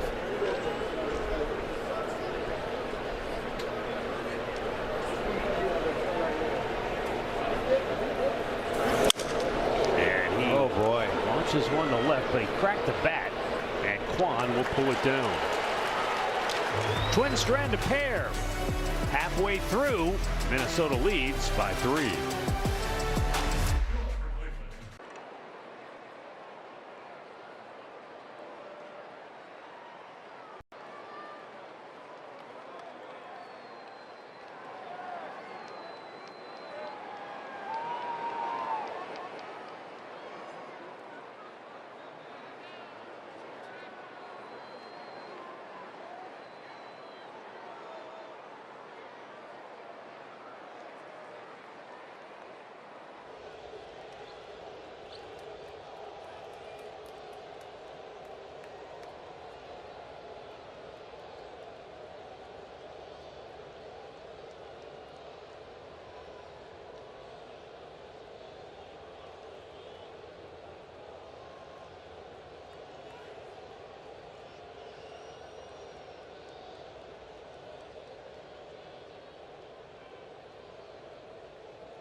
Saves. Moves to first base, and Brooks Lee moves from shortstop to third base. Back here in Cleveland, the Guardians trail 7-4, and Minnesota has made wholesale changes, both defensively, and they've got a new pitcher. Cody Funderburk is coming on to pitch now. You should check out Carl Bardo, celebrating his 77th birthday here tonight. He's here with his wife, Kathy. Carl, happy birthday. His son, Steve, is a valued member of our crew here. Absolutely. That's my man, TV. Carl comes and watches me play basketball in the offseason, Hirsch. That's my guy. Wow, that poor guy. Yeah, Steve doesn't even. Does he get paid? His son doesn't even come, but Carl does.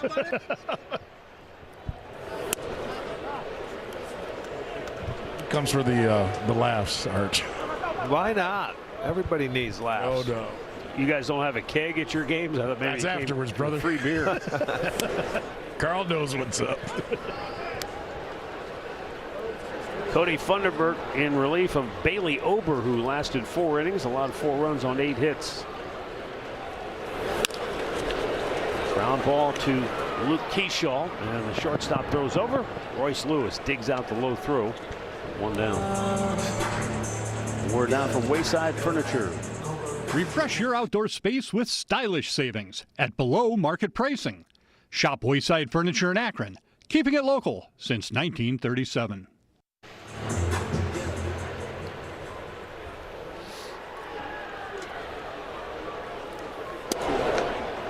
Travis Bazzana looks at the ball in off the plate.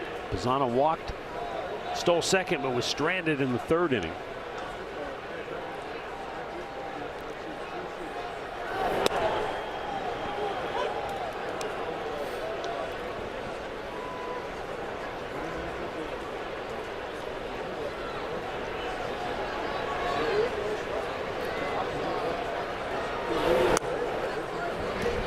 Guardians hit 7 home runs in the series opener. Haven't hit one since. And that's the difference in the game right now. The big 3-run home run by Minnesota's Brooks Lee.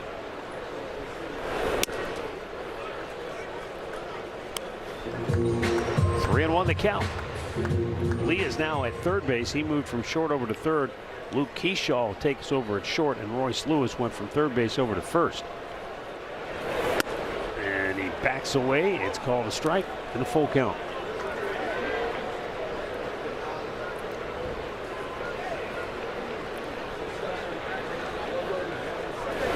Yeah, pitch low and away. And there's a 1-out walk, second time tonight. Bazana has reached on the free pass.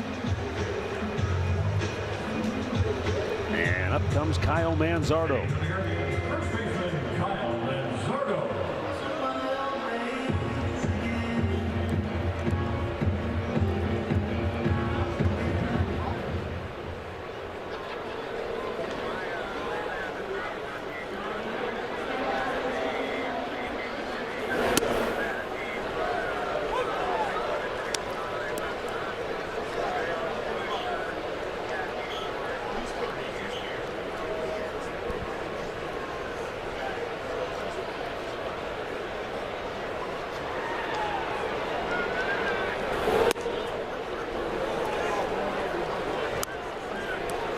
One ball and one strike.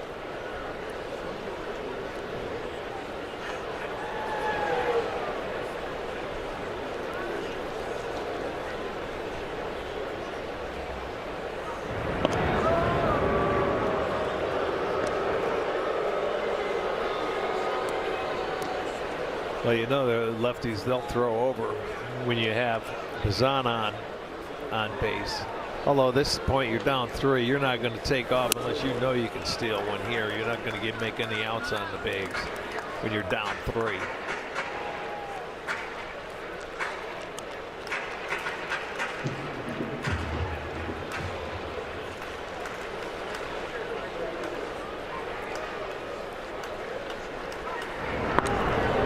And, you know, Funderburk's one of those guys that I don't want to say you want to be too passive, but 18 walks, 17 strikeouts, now 19 walks, 17 strikeouts in his 26 innings of work. Yeah, he can be all over the place. And it's 3-1. Let's keep that same approach you had when the game started with Ober. Make them work.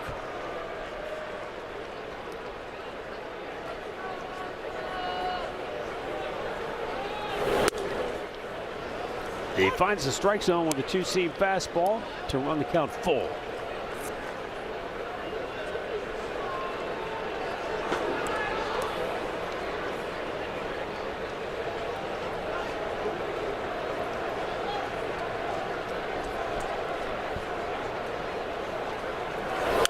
And the payoff pitch is fouled back.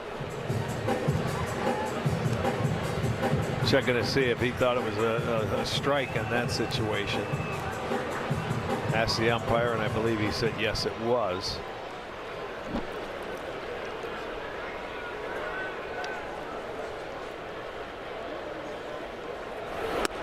And that's strike 3 call. It was borderline right on the outside part of the plate, and he just couldn't pull the trigger.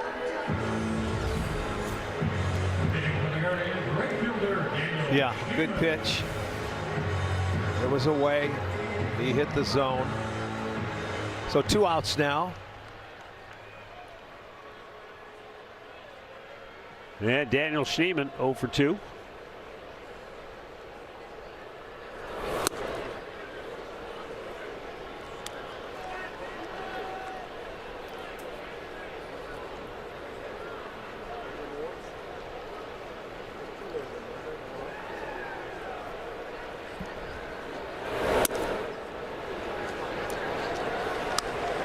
You know, Minnesota lists 3 left-handers in their bullpen, but Cody Funderburk tonight, first guy into the fray. You got to remember, Kenry Rojas was the opener starter last night, and he was dealing with a cracked fingernail. So you don't know what his availability is tonight and how effective he would be. So I wouldn't think they would bring him back tonight, do you? I wouldn't either. So you're kind of thinking, if you're Stephen Rowe, he's got 2 lefties he's got to worry about, which is why he's probably not pinch hitting here, because he's got to deal with Taylor Rogers probably later in the game. And Rogers pitched last night too. So I would think that. That's why he's probably saving Rhys Hoskins, Arias, Fry, saving his right-handed hitters. Yeah, a little too early. It's only the 5th inning. Absolutely right.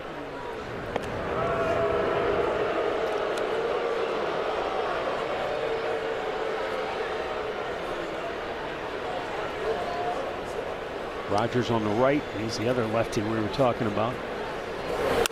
Fouled back by Schneemann.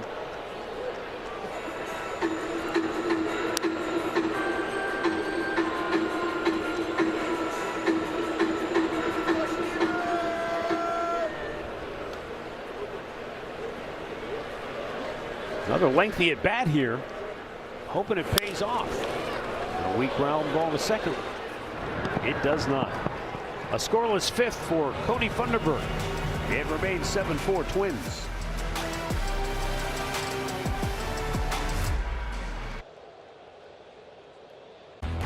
Well, it's Guardians Kids Fun Day and Slider's birthday party. That'll be August 2nd. On that Sunday, kids can run the bases after the game. The D-backs will play at 1:40 thanks to Cleveland Clinic Children's. Get your tickets now at CLEGuardians.com. Is he still counting his birthdays? Well, yeah, he's got to be in there. And getting close to 40. I'm thinking 40. Let's round up. In mascot years, how old is he? 78. I was going to say 85. He probably feels it. Well, every bit of it. I think he likes his weather a little bit better than what he's had the last few days. Oh, I bet. I don't know how those guys do it in the heat of the summer. Trevor Larnach homered to start this game, and then he walked and scored in the 3rd. Slide to center his last time up.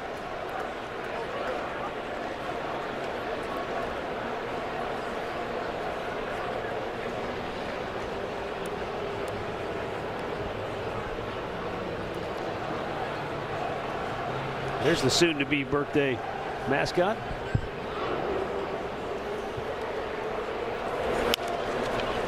To first base. Manzardo has it. Takes it himself. 1 away. Well, this game turned in the 4th inning. Low throw. Kept the inning going. Yeah, another chance. Jose made a great play. Couldn't get it out of the glove to the hand. That moves it on, and then the big 3-run home run to center field. That was the damage. But one break, as you said, that turned the tide in this ball game. They got a break and they took advantage of it. No doubt. It's of little consolation. All 4 runs unearned. Yeah. Arch, I'm thinking, for Slider's birthday, maybe you should dress up. What do you want me to dress as? Yeah, I was going to say, like, what? Get on in there. Use a Slider for the day. Well, I could. No, he's got too many friends he's got to say hello to. The governor don't want nothing to do with it. If you can tell me what temperature it'll be, maybe you'll think about it. Matt, could you imagine? I do remember I don't want to say any names because I don't want to get anybody in trouble. Here you go. Here we go, Arch. Oh, a little too high. Your head a little high. There was a press tour incident many years ago, which a close friend of ours slid into the Slider costume. Oh yeah. I don't know if the head will fit on Arch. Went out and partied. We partied with Slider that I bet night. you did. We had some fun. Swing and a miss. Down goes Brooks Lee. 2 away. No names, please. I wouldn't say a word.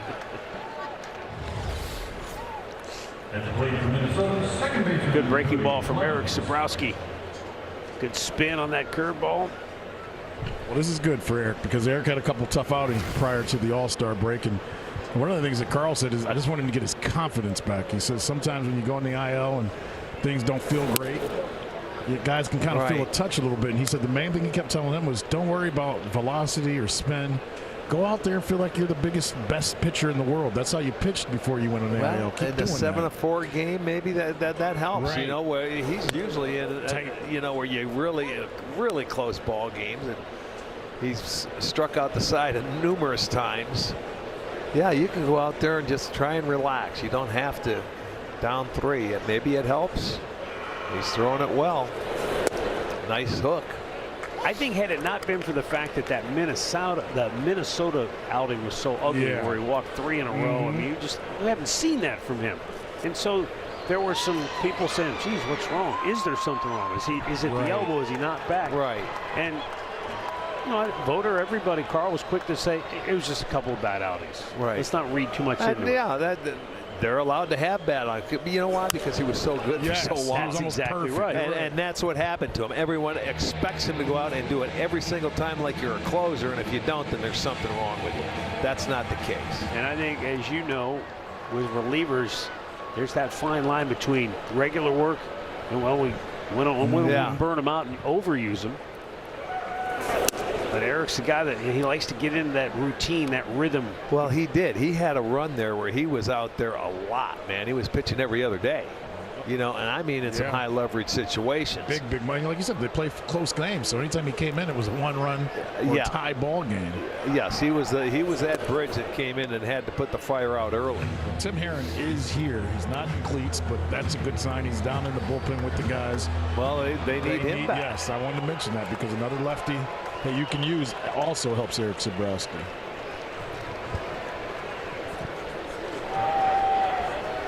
Payoff pitch. Popped him up. Playable. Manzardo, the first baseman, is under it. And the inning is over. 7-4 Minnesota midway through the 6th.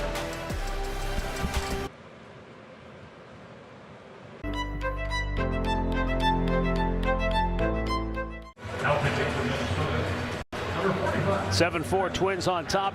Bottom of the 6th inning. Third pitcher of the night for Minnesota is right-hander Travis Adams, coming off a season-high 3 scoreless innings on Sunday against the Cubs at Wrigley Field. 4 of his last 5 outings have been scoreless. Pitching against Cleveland has been a different story. He's faced them 3 times in his career, and in 3 1/3 innings, he's given up 2 runs. But he has struck out 4 batters.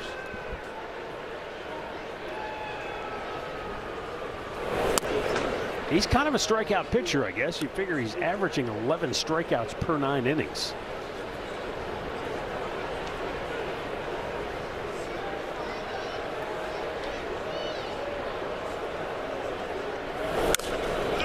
Patrick Bailey yanks it foul. 1 ball, 1 strike.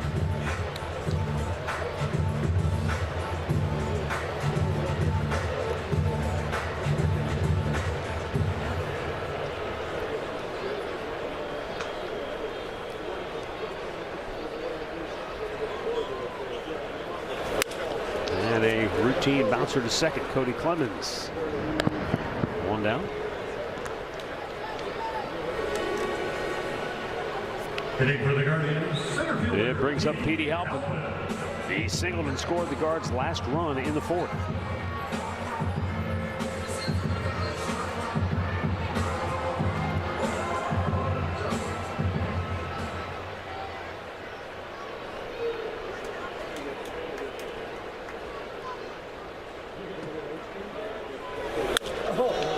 Fly ball right field. Roden back onto the track and up against the wall. He pulls it down for out number 2. Maybe that was just a little bit off the end. It was close. Yeah. And to play for Cleveland, left fielder Stephen Kwan. He goes back and runs right out of room at the base of the wall, just barely.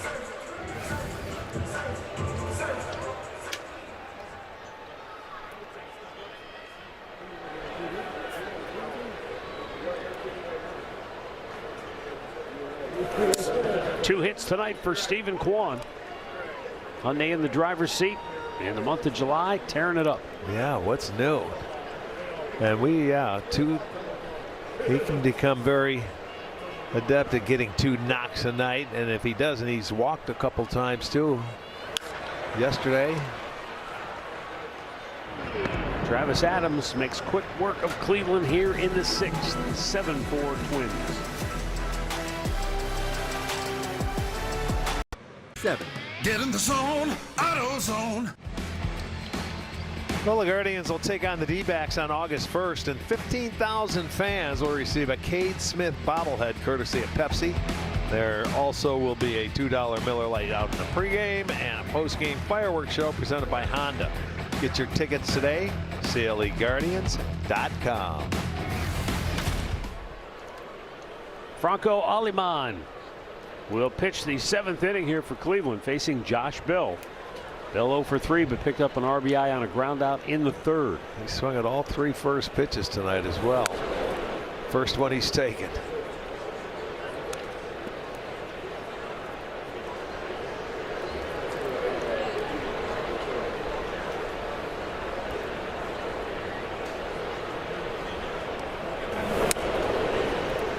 He takes again, and it's 2-0.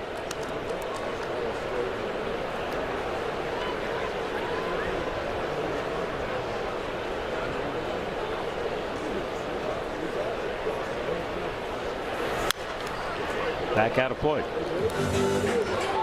What does it say to you guys about the job Derek Shelton's doing? That you have a guy like Josh Bell who's just hit the 10-year mark. And I also told you Brian Buxton has also kind of said the same thing about what their clubhouse means to them right now. Well, this guy's a true pro, man. He goes out there, and no matter where he's been, he goes out. But that helps a manager when you can get a guy like this. And he had him in Pittsburgh, so I'm sure that helped. Oh, absolutely. Think about that. I bet that's one of the reasons he went out and got him, because he figured it could help out, this team where it was in sort of disarray.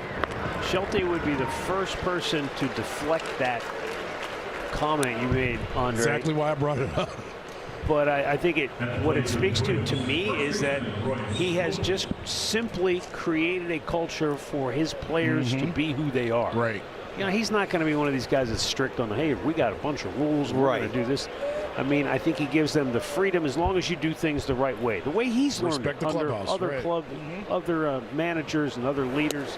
If you do things the right way, I want you to enjoy and be who you are as individuals. He told me he's just been blown away by the close-knit nature of this club. And you know what? You can't force that. No. You can't create that. Sometimes it just happens and it takes a personality of its own. You thank your lucky stars when you have it.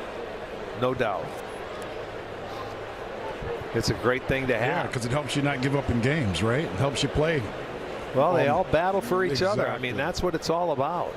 The grind of the season. I mean, all you have to do is walk across the field. That's what we've seen in Cleveland for the last several years. I mean, the one thing about this Guardians club is it's plainly obvious for everybody to see.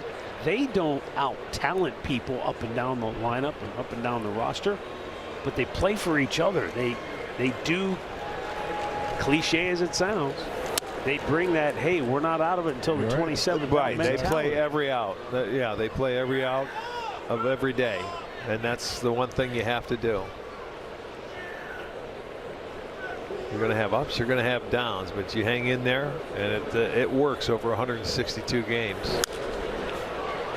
If any stretch, what are you doing, under manager Stephen Vogt has proved that, it's the last 30 games we just witnessed. I mean, when Jose goes down, and not just Jose, but you lost Chase for a chunk, and Angel Martinez hopefully is right behind Jose and returning. But that's 3 key guys you lose at one time. In 45 minutes.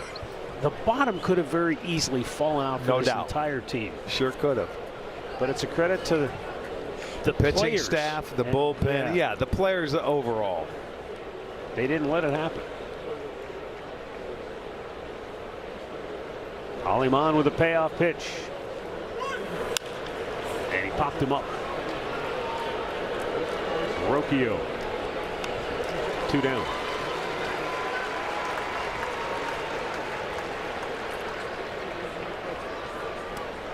And Ryan Kreidler to the plate. He came on when Victor Caratini fouled the ball off his kneecap in the 5th inning and had to leave. Kreidler came on with a 1-2 count and scorched the ball to left field. Yeah, went to full count and then hit that 3-2 pitch, and Quan made a nice catch over his head. The appeal, he said he didn't go.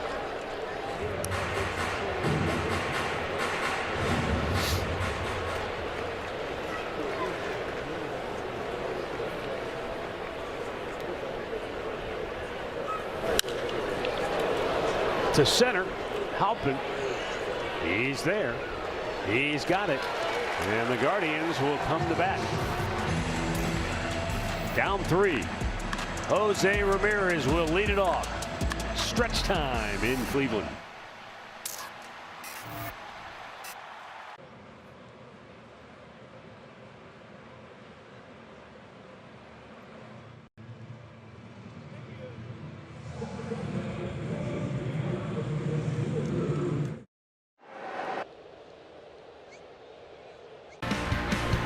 Jose Ramirez returning to the starting lineup tonight. Got a base hit his first time up. Stole it, though. He tagged up on a fly ball to left field, moved into scoring position, and then came home and scored the first run of the game for Cleveland in that 1st inning. Then a little infield hit and picked up an RBI. And then beat out a ground ball double play that picked up another RBI in the 4th inning. All out hustle all the time. That is Jose Ramirez. When you got ready to say he stole a base, that's exactly what he did, because he tagged up and it went on a routine fly ball to left.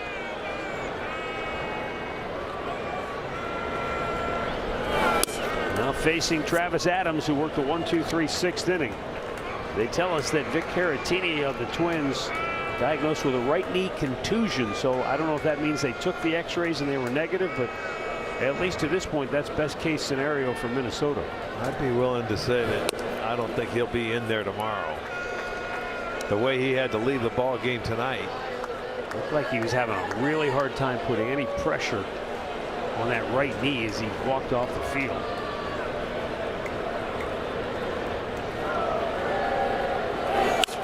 Hard hit ball, just foul first base side.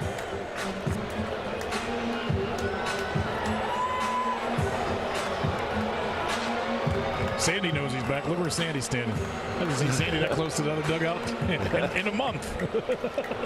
You give him about another 2 weeks and Sandy may be farther down. He's got his new shoes on and everything. Does he got the Air Jordans on over there? He's got, patent leather. He's coming up. Black and red. Going the other way. But Larnach has it measured and makes the catch. 1 down. I had the pleasure earlier tonight in pregame to talk to John from Wavemaker Tour right there. He's going to 30 parks in 30 days as he had a tragic accident with his son who died in a drowning. So he's going around to each and every ballpark over the next 30 days, guys, to bring attention to that. You can see right there the Wavemaker Tour is raising money and awareness to prevent childhood drowning. You can visit wavemakertour.com for more information. Great man with a great thing that he's trying to get across to everyone. It was awesome to talk to him. So if you can help out or if you're into that, please do. It's a great story and a good interview you had there. Thank you. You can tell it was a tough thing to talk about, but I appreciate someone that can make a difference after something like that happens in life.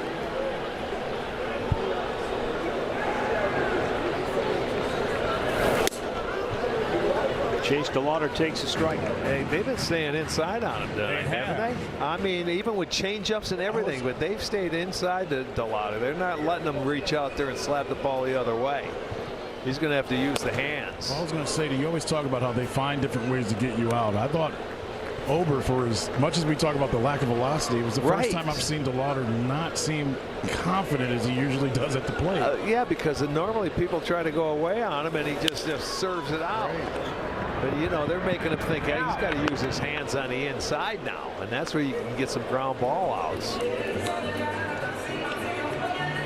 So they've done a good job on him tonight. Game of adjustments. Yeah, that's right. They've done a good job on him tonight. 7 straight sent down by Minnesota relievers. Brian Arocchio, 1 for 3 on the night with an RBI single back in that 1st inning.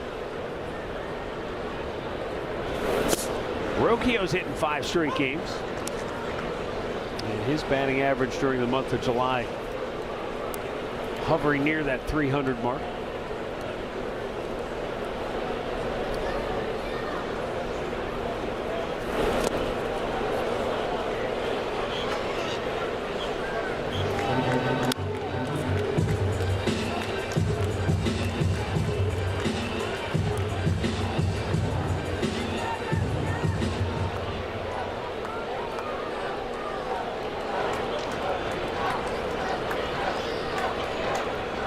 The 0-2.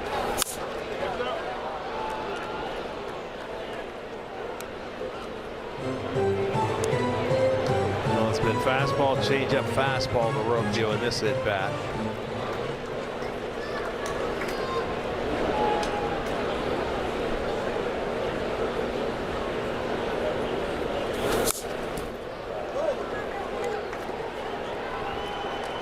A word from Kia.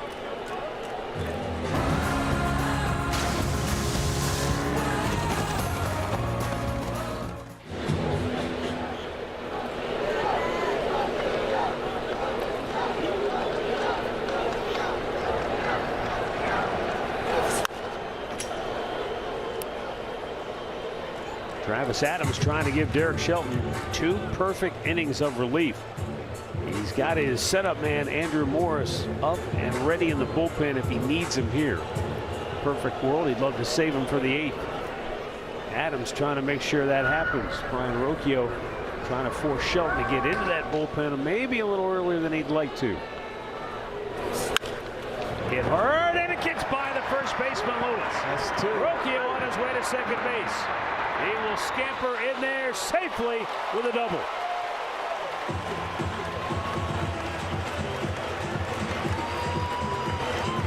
Yeah, remember, Lewis was moved over there with Carantini. He had to come out of the game after playing third. Got a change up away and pulls it.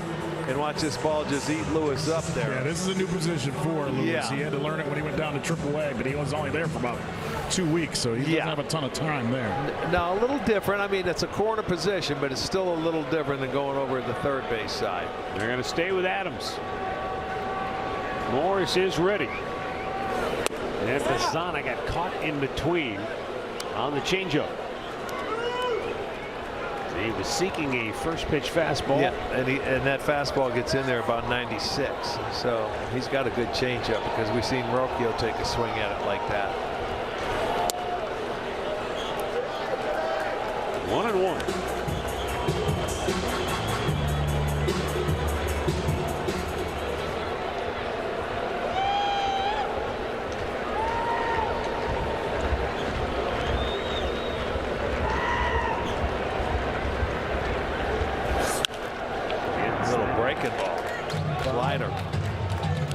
So 1-2. Yeah, I don't think he's gonna. He may just show a fastball here in this situation to Bazzana because Bazzana's a good fastball hitter. But I think he'll attack him with that changeup and off speed to try and get him out. And if not, you got first base open if he doesn't want to swing at anything.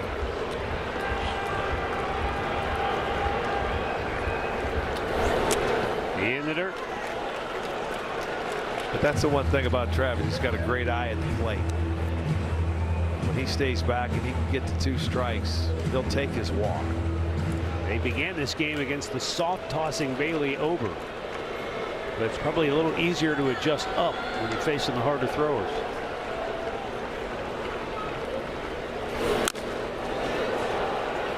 Still, there's that changeup again. It's a real equalizer for him. And he's going to stay with that pitch. I mean, because it's a good one. And that's a pitch you can get a hitter to chase. He's got that good front to back separation. Yeah, he does.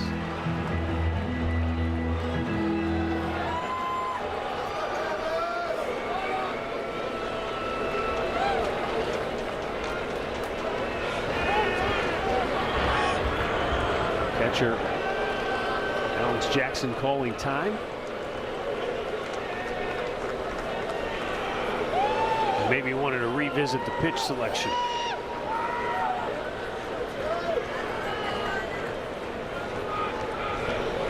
Two down, runner at second, 2-2 pitch. And is on a liner to center field. Caught by Keyshaw to end the inning. 7 in the book, 7-4 Twins.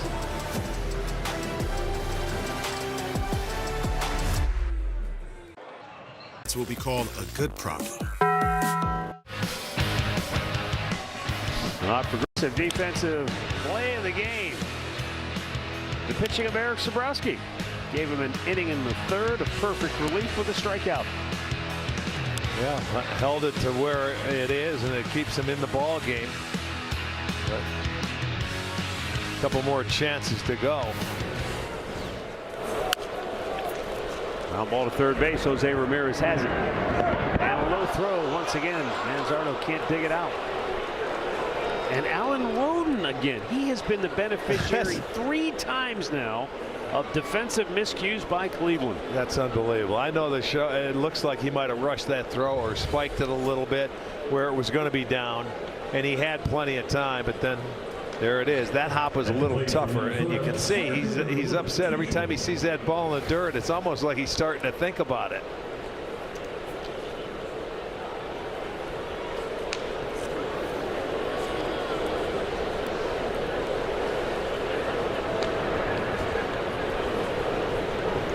Third error on the day for the Guardians. Yeah, all 3 coming during a ball put in play by Alan Roden, and he walked the other time. That is something, isn't it? He's been out all 4 times. Got to get him those comic books to read on the bus. He knows how to spin it off the bat. That's what that. Right. That's what all that astrophysics learning has done for him. Oh no! That couldn't have felt good. That's a wrestler in him. Luke Keyshaw appears to be A-OK after getting dinged. I'll say. I didn't see exactly. It sounded like it hit a helmet. Right on. Oh, the shoulder, and then it deflected off the helmet. Yeah. Okay. Because it sounded like the helmet, but it hits the shoulder first, and it took a little bit of that blowout, and then the spin. Whew. Oh, he's up and at him, so an error and a hit batter. Yeah, not a good start to the inning, though. No, not at all. Handed him 2 base runners. With Alex Jackson coming up, he swung the bat really well out of the 9th spot in the order. And then you've got Trevor Larnach waiting on deck.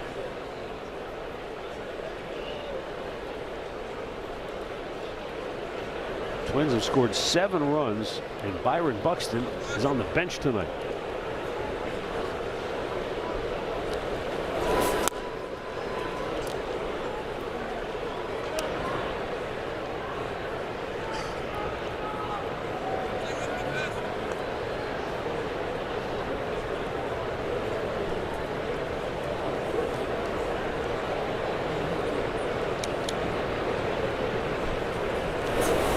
Showing bunt, ball goes to the backstop. What is going on here?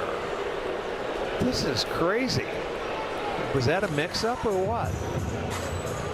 Look, you could see where. Yeah, Festa was looking at Bailey like, oh yeah, what's going on? They were no, they weren't good.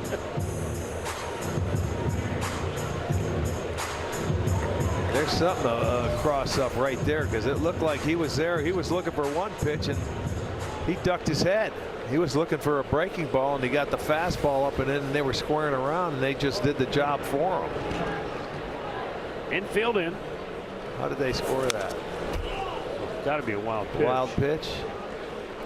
Well, you never know around here.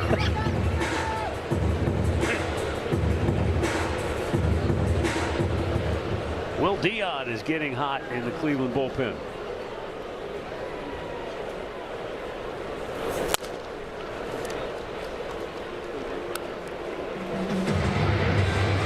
Yeah, right now, Matt Festa having a tough time throwing strikes. Yeah, only 2 out of 7 have been in the strike zone.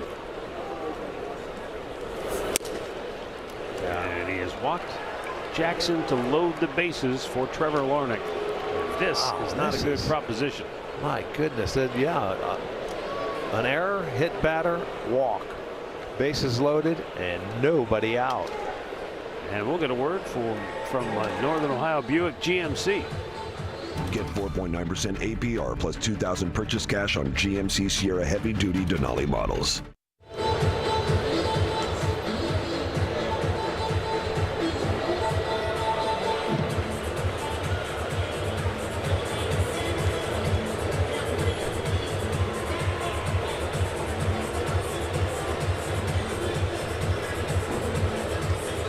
Larnach, and then Lee. Larnach homered in the first, Lee homered in the fourth. Yeah, they have a chance to put this game away in this inning, the way it's set up.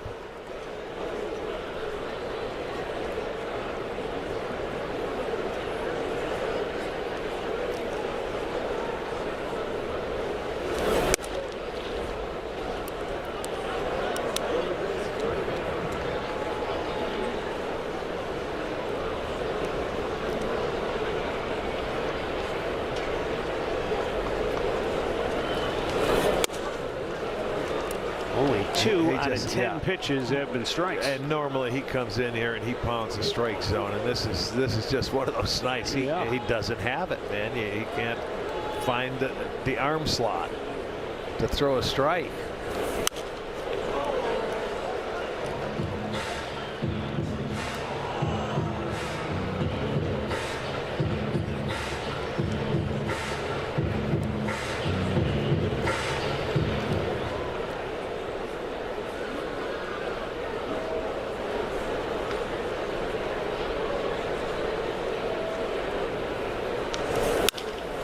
Hard hit ball through the infield. That'll get 2 home. And they go back to second base. Almost had Alex Jackson too far off the bag, but 2 have scored for Twins for Minnesota, and they now lead at 9-4.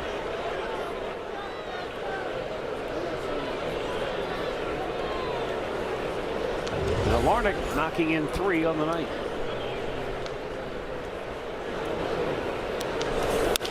Yeah, he was sitting in a nice count knowing he had to throw him a strike, and he was ready for it. Well, that ball goes in. They try to throw behind, and you see by the time they come back, can they get him? And I don't think so. They did not challenge, so.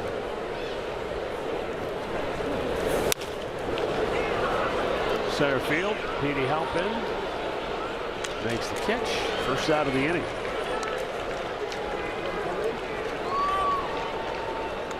Let's check the out-of-town scores courtesy of Bet365. A couple of double headers because of Mother Nature last night. Arch, the win streak right there. Boston won the first one 6-3. That makes it what? How many? That's 15. They're and now they're getting 4-1 though, right now in the top of the 7th. Yeah, well, they've had some comebacks in them. They have. You told me. You're in Fenway, even though they haven't played well there this year. No, but they finally did win this win streak. Yeah.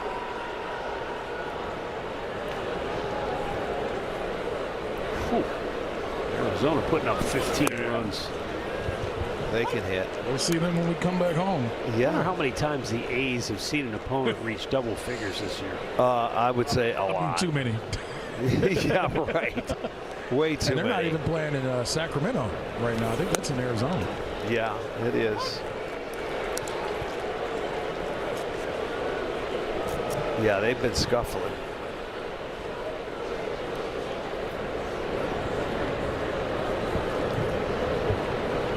The 1-2 to Cody Clemens. Back out of play.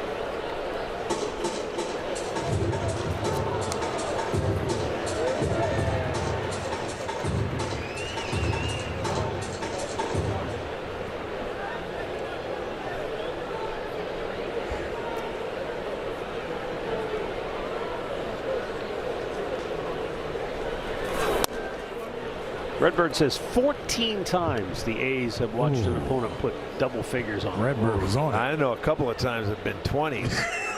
That should count twice. That's just a double digit. Yeah. It's just a 2 instead of a 1. 2 for.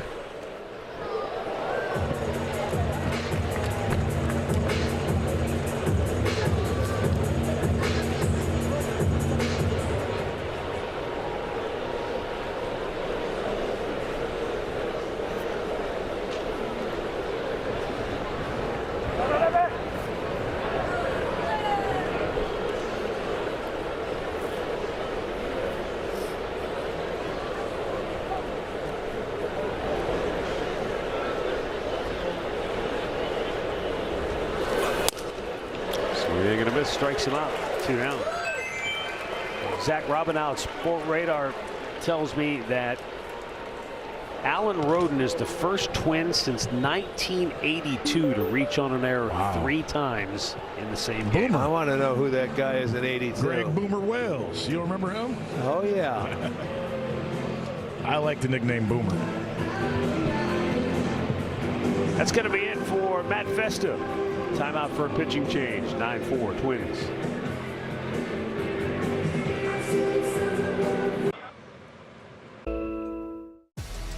This copyrighted telecast is presented by authority of the Cleveland Guardians and may not be reproduced or retransmitted in any form. And the accounts and descriptions of this game may not be disseminated without the express written consent of the Cleveland Guardians.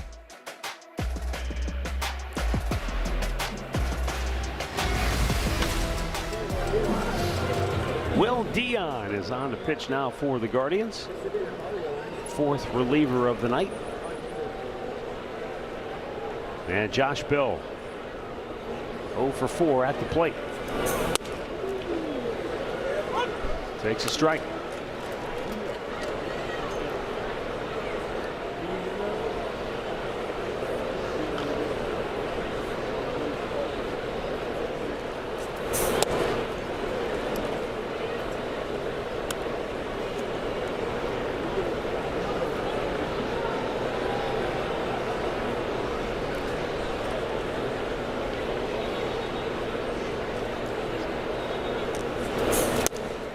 Little change of pace there. Sure was. Boy, you could see he went after that. He was looking for something out there, but he... One of the few times I can remember seeing Josh Bell fooled by a pitch against Cleveland this year. He has just been so locked in. Well, the other one was on that infield double. How about that? Your memory's short, pal. Well, he wasn't fooled. He turned that into a double. I mean, yes, he hit that off. How many label shots do you see? That was a knuckle shot. The 2-2. I haven't had a chance to ask Daniel Schneemann about that because he was at third base on that play. Right. And he was back about where Jose is right now. He ended up having to dive. Watch this, folks. There it is. Ask and you shall receive. Off the label. That was. Look at Schneemann. He ends up having to dive for this. Yeah. It goes for a double. Might be the shortest double in history. A double on the dirt. But when it's going well for you, those things happen. There we go. He blister shot. Smoked that one. And there's another RBI for the team leader and runs batted in. And they do a good job of driving in runners when they're in scoring position. That pitch he left up, fastball up after throwing the changeup and everything. Thought he'd change the eye level, but he didn't get up high enough, and he got on top of it and hit a nice line drive.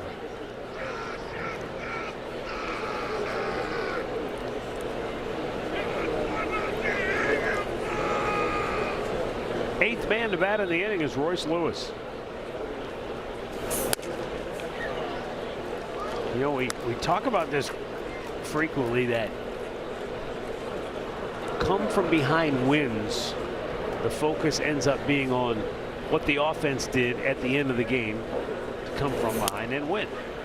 Just as on Saturday night when they came back and beat Pittsburgh, the focus was on Bazzana gets the walk-off and all the thrills that came with that. But what gets lost in the shuffle is it's the bullpen that gives you that opportunity by shutting the other team down and not giving them any chances to do what Minnesota's done.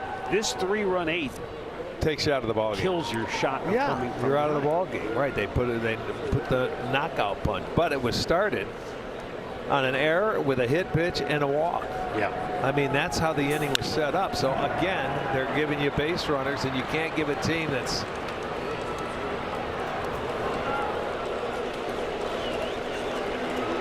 another base hit. They have the bases loaded again.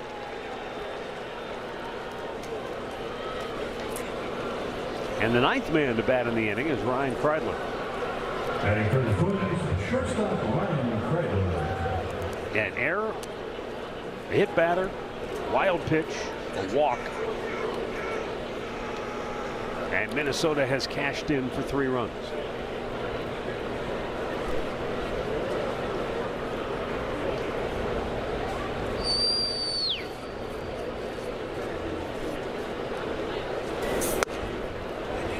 Such is the nature of the 2026 baseball season, especially in the American League. Just when you think something may or may not be true, the exact opposite is then true at the same time. Yeah. Cleveland had won 7 out of 9 to get to 6 games over 500 heading into tonight. Played really good baseball in the first 2 games of the series. Twins had lost 4 in a row. It looked like their season was going in the wrong direction. And now here tonight, the 2 teams reverse roles. Minnesota sends 9 to the plate. They may have put it on ice with a 3 spot. They lead 10-4.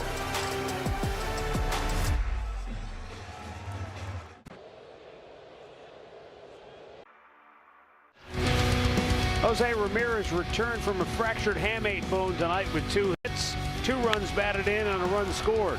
But that's nothing compared to our Chevy drive of the game.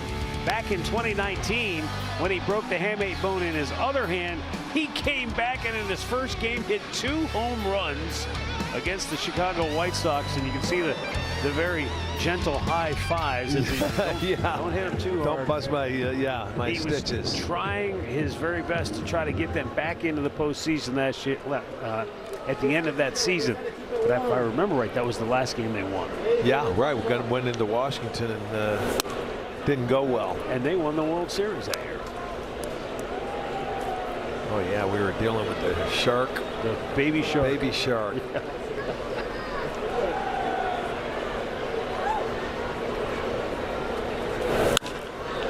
Kyle Manzardo deep to right field. Back is Roden.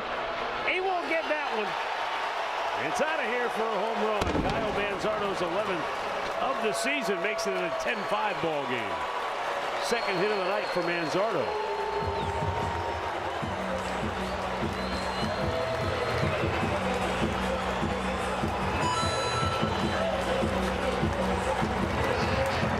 It's a Minnesota Twins bullpen that was really entering the month of July. They had a 5.43 earned run average. And since then, that ERA was hovering right around 3. So it's been a quick and remarkable turnaround. And Andrew Morris is a big reason why. It's one of the few mistakes he's made. And this is a guy that he's 24 years old. He was a starter at AAA. And Ryan Jeffers, the Twins catcher, said recently, when I was catching him in spring training, if you'd have said to me that this guy would be our late inning high leverage reliever throwing 100 miles an hour, I probably wouldn't have believed you. But he said he's just been amazing at what he's been able to do. And early on, Rick, when they first called him up, he was that guy, hey, pitch a couple innings here, he was stretched out. So he kind of filled a bunch of different roles, and finally they're like, hey, you know what, this guy's stuff's pretty good. Let's keep moving him back and back and back, and now he's the setup guy.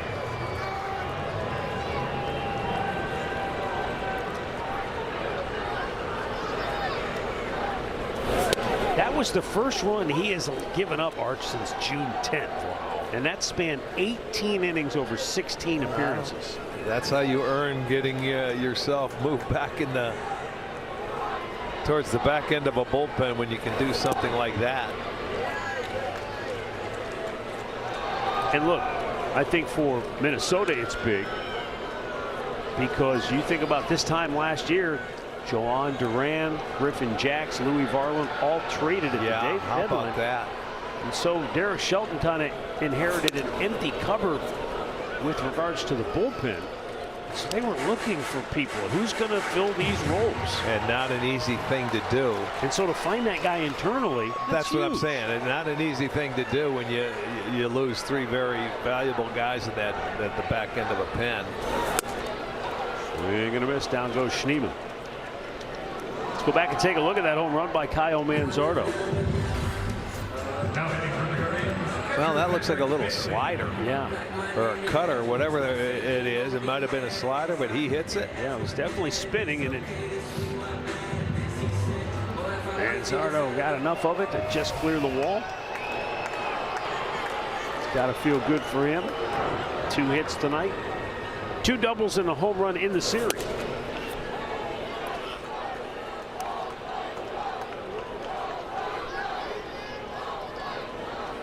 And Patrick Bailey 1 for 3 on the night.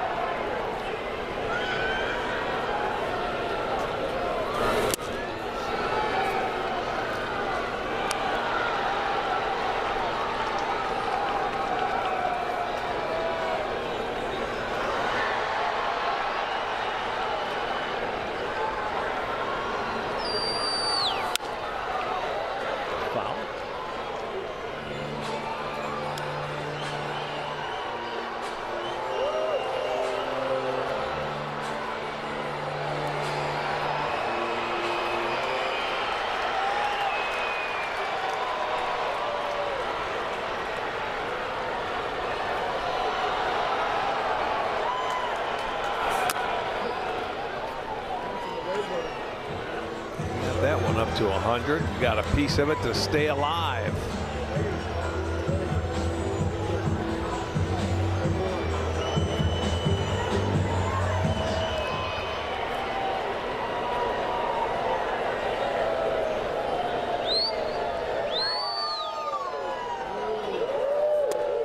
Down in the dirt.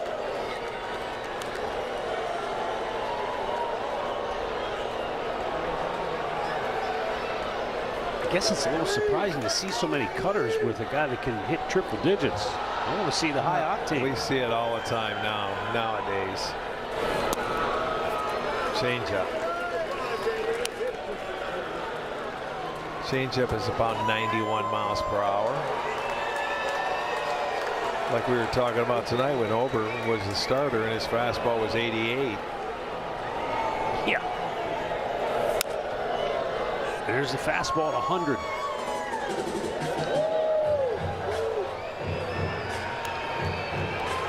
And this isn't on the kid. He's just going by whatever the catcher is punching into the pitch count. I haven't seen him shake him off once. He's 24 years old. He's like, whatever you say, Captain.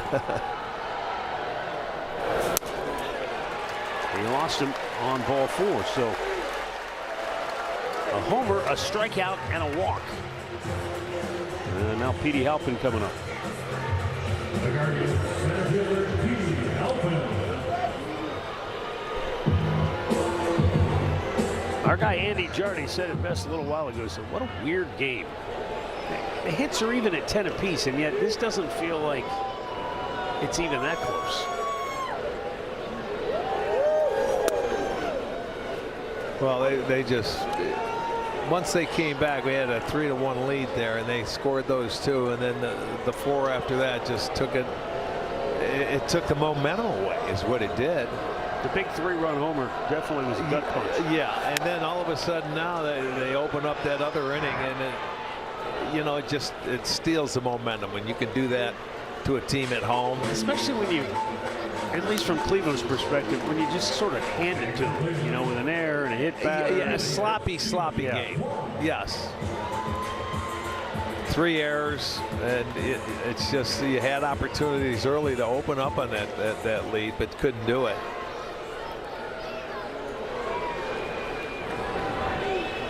Stephen Kwan has 2 hits tonight.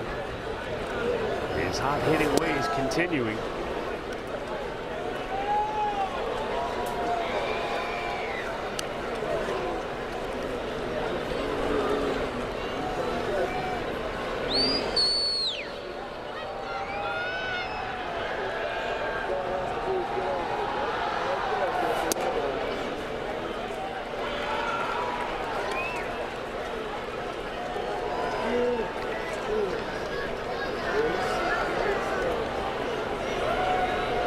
Oh, you need base runners. See if he just takes one here.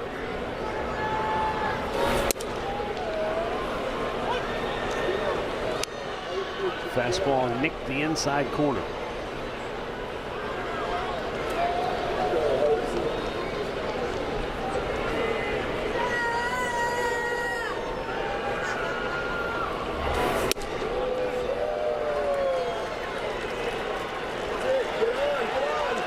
Didn't miss by much, but it did miss. Yeah, see if he wants to give you another free pass. 11 balls, 11 strikes. And a line drive right back up the middle, almost hit second base. Twani says, no, I need my third hit. He is swinging it well. Hit number 3 tonight for Steven. Got himself in a hitter's count. He went away with one. He took it right back up the middle. Good job.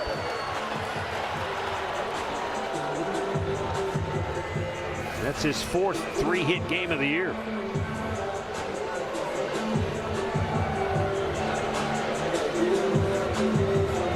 Only Brian Rocchio has had more for Cleveland.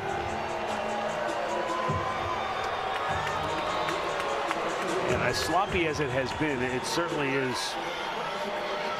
I think you have to feel encouraging for this offense with the way Quan has swung the bat, yes. The way Rocchio has really blossomed during Jose's absence, the way DeLauder has been just consistently swinging the bat well. And now you get Jose back in the fold. Takes just a little more stress, if you want to say that, off Travis Pisano, the rookie. Well, yeah, I like to see Quan in the leadoff hole, spot now, because what's he been there? 3 games, 4 games, and that's where he belongs when he's rolling. It's going to give other guys opportunities to drive them in.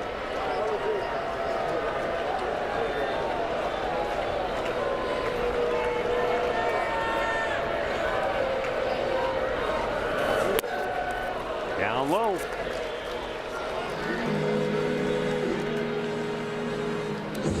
It would not be that far-fetched against a guy like this. One mistake and Jose could make this an interesting game.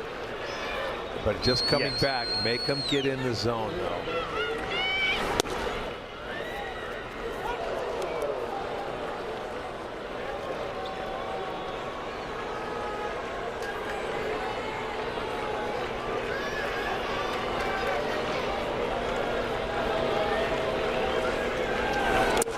Skipped it in there.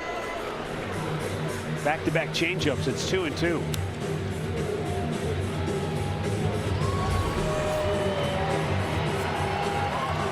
Change up there. That one never had a chance.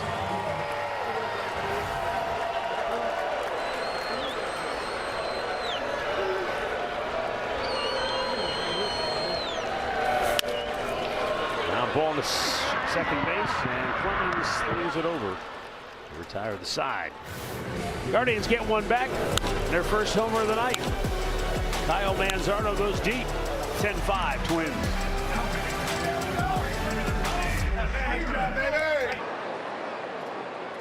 Hardware, folks. 10-5 as we go to the 9th inning. Here's that man again. Alan Roden leading off. Defenders beware. If you've got a glove on your hand, he's hard to handle tonight. Yes. Roden has reached 3 times thanks to Cleveland errors, and he walked his other time up in the 5th inning. You got to go back to 1982 since that happened in Minnesota, huh? For a Minnesota player to reach 3 times on an arrow. Out of play. Yeah, maybe hit it, get him to hit it in the air. There's no bad hops up there.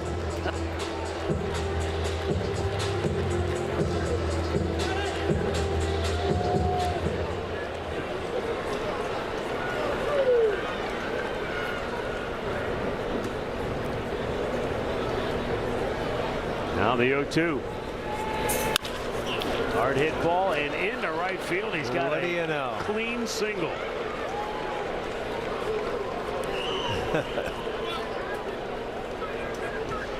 How about being on base 5 times and having 1 hit? Yeah, without a walk.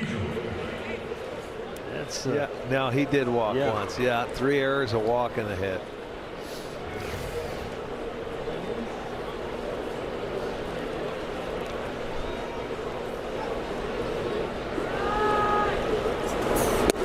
Luke Keyshaw was hit by a pitch. He's walked. He has a single, 2 runs scored. Had his 13-game on-base streak snapped yesterday. Comes right back today, reaching 3 times and scoring 2 runs. So.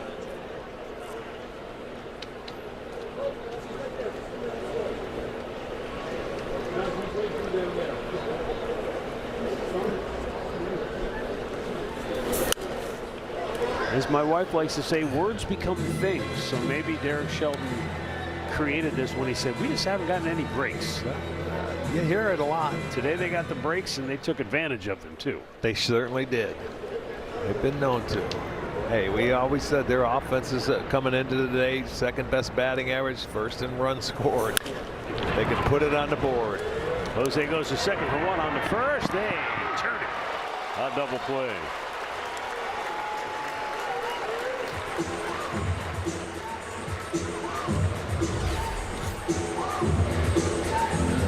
You think back in 19 when that injury happened for Jose, it was on his throwing hand, so it had to be even more difficult to come back from that. And when we saw him out here the other day fielding ground balls, knowing that was the hand that didn't hurt, and he looked fine, it's like you knew he was real close.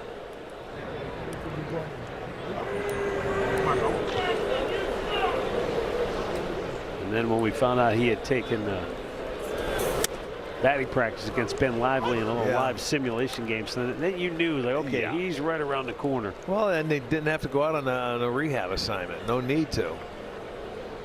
Not when you've got all those at bats under your belt in the big leagues. He knew what it took to get himself ready.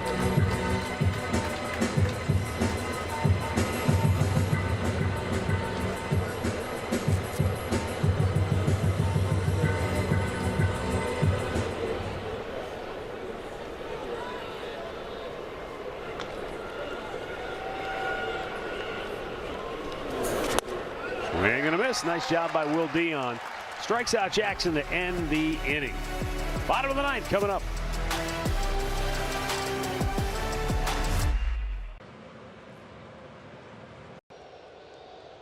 Always freshly made, always available every single day. Keybank key play of the game, 4th inning. Ouch. That's a 3-run homer. Yeah, a guy that's been playing very well against the Guardians. Yeah, 4 unearned runs for Minnesota in that 4th inning. Spelled disaster for Slade Ciccone and the Guardians tonight. Too many extra outs. And Minnesota taking advantage to get themselves back in the series. Yoendrys Gomez, Minnesota's closer, will try to put the finishing touches on this one. And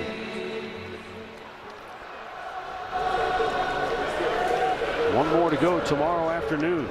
Day baseball. As we wrap up the series in the homestand. Chase DeLauder leading off here in the bottom of the 9th, takes a strike.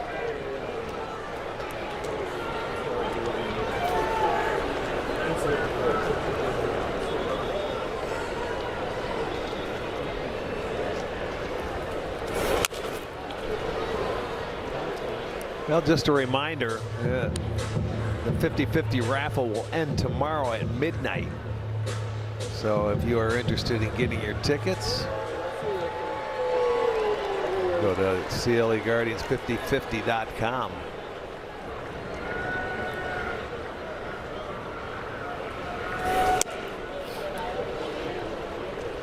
I know you didn't exactly play for many teams that would have been considered juggernauts during your career. But this idea that Cleveland has the so-called easy path to the postseason because of their strength of schedule remaining. DeLauder with a single left field. You put any stock in that whatsoever? Not really. No, I wouldn't, because this is big league baseball. Any team can win on any day, no matter what you do. You make a mistake, one bad pitch, one this. No, there's no easy path. That's a bunch of crap. Can I take it a step further? Yeah. It all depends who's on the mound. Bad teams have good pitchers. There's pitchers that can slow you down on any given night. Right. I mean, this is the big league. Just because, I mean, you can have a team that let's say, Colorado that lost 100 in Chicago last year. They still got guys that can go out and beat you. I mean, no. You just play your game. Well, like you said, Colorado. Let's say their catcher goes up and hits 3 home runs against you one night. He does that. Right. I don't like that, you know, because the teams that are out of it, they some way find somehow to say, okay, I want to get this guy. Cody Clemens, another terrific play defensively. He's been dynamite at second base for Minnesota tonight. Arch, you've said this before, though. When you're out of it, you almost like playing spoiler. Yeah, you're so relaxed. You want to spoil it, and you're going to do anything in your power to make those guys lose. That's what you strive for. I've done that many, many times in my career.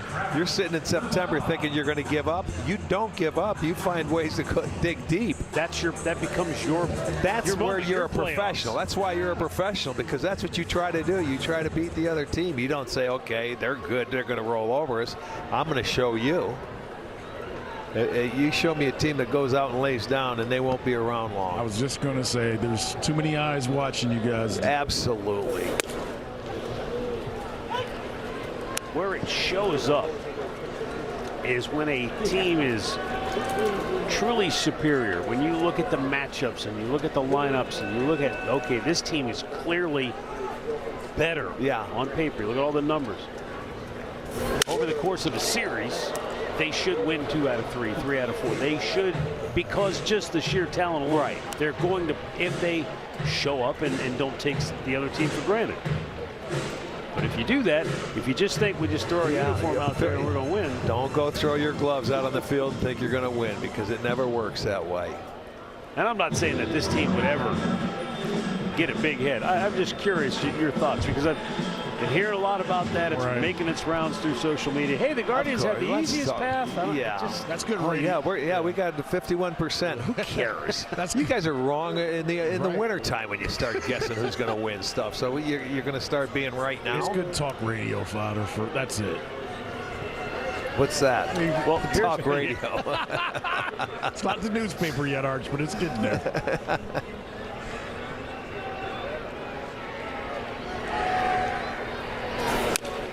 You could also make the argument that, depending on how you want to look at it, let's just keep the National League out of it. Looking at the American League alone, it's hard to figure out who are the really good teams and who are the. I mean, the records are so closely bunched and jumbled together. Look at the Red Sox. Well, now that they won 15 straight, Look at the Red Sox. and you know, and Boston had won 7 going into that series. I mean, Baltimore. Right. So you know, they were coming back into play. And the Western Division is a 500 division right now. You know, Texas was what, a game over or something, and Seattle was 500. It's wide open for anybody.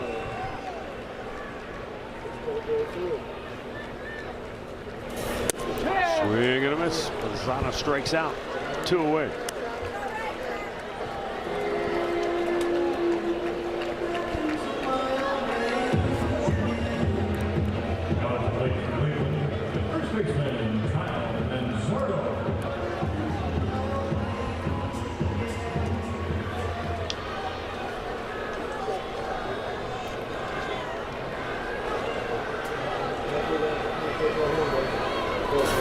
And down the second goes Brian Rocchio.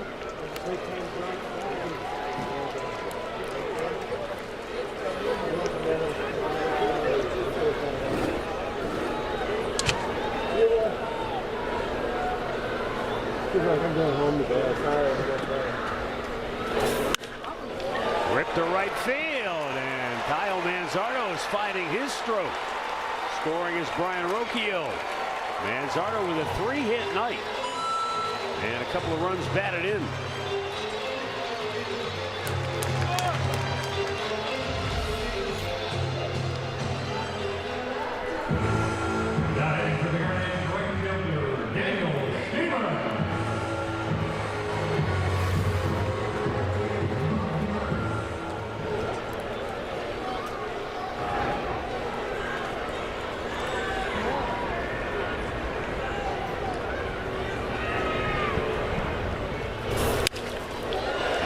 Soft liner will end it. 10-6 is the final score as the Twins get their first win in the series and stop a 4-game losing streak. And they will try to split the 4-gamer tomorrow afternoon, while the Guardians will try to bounce back and take 3 out of 4 from Minnesota in the series finale tomorrow afternoon. With the win, Minnesota gets to 50 wins on the year. They're 50 and 53, while Cleveland is now 54 and 49 on the season. Just not a real good game for the Guardians all the way around. 6 unearned runs. Wow. And it's been a decade since they had a game where that happened. Okay, 6 unearned runs. Okay, then that shows you the defense and everything. Too many free opportunities, and you can't give a good offense opportunities because they take advantage of it. And they got the breaks today, but they earned them. We're back tomorrow with the series finale. Stay tuned now. Guardians postgame. Al Pulaski and Ben Broussard are next.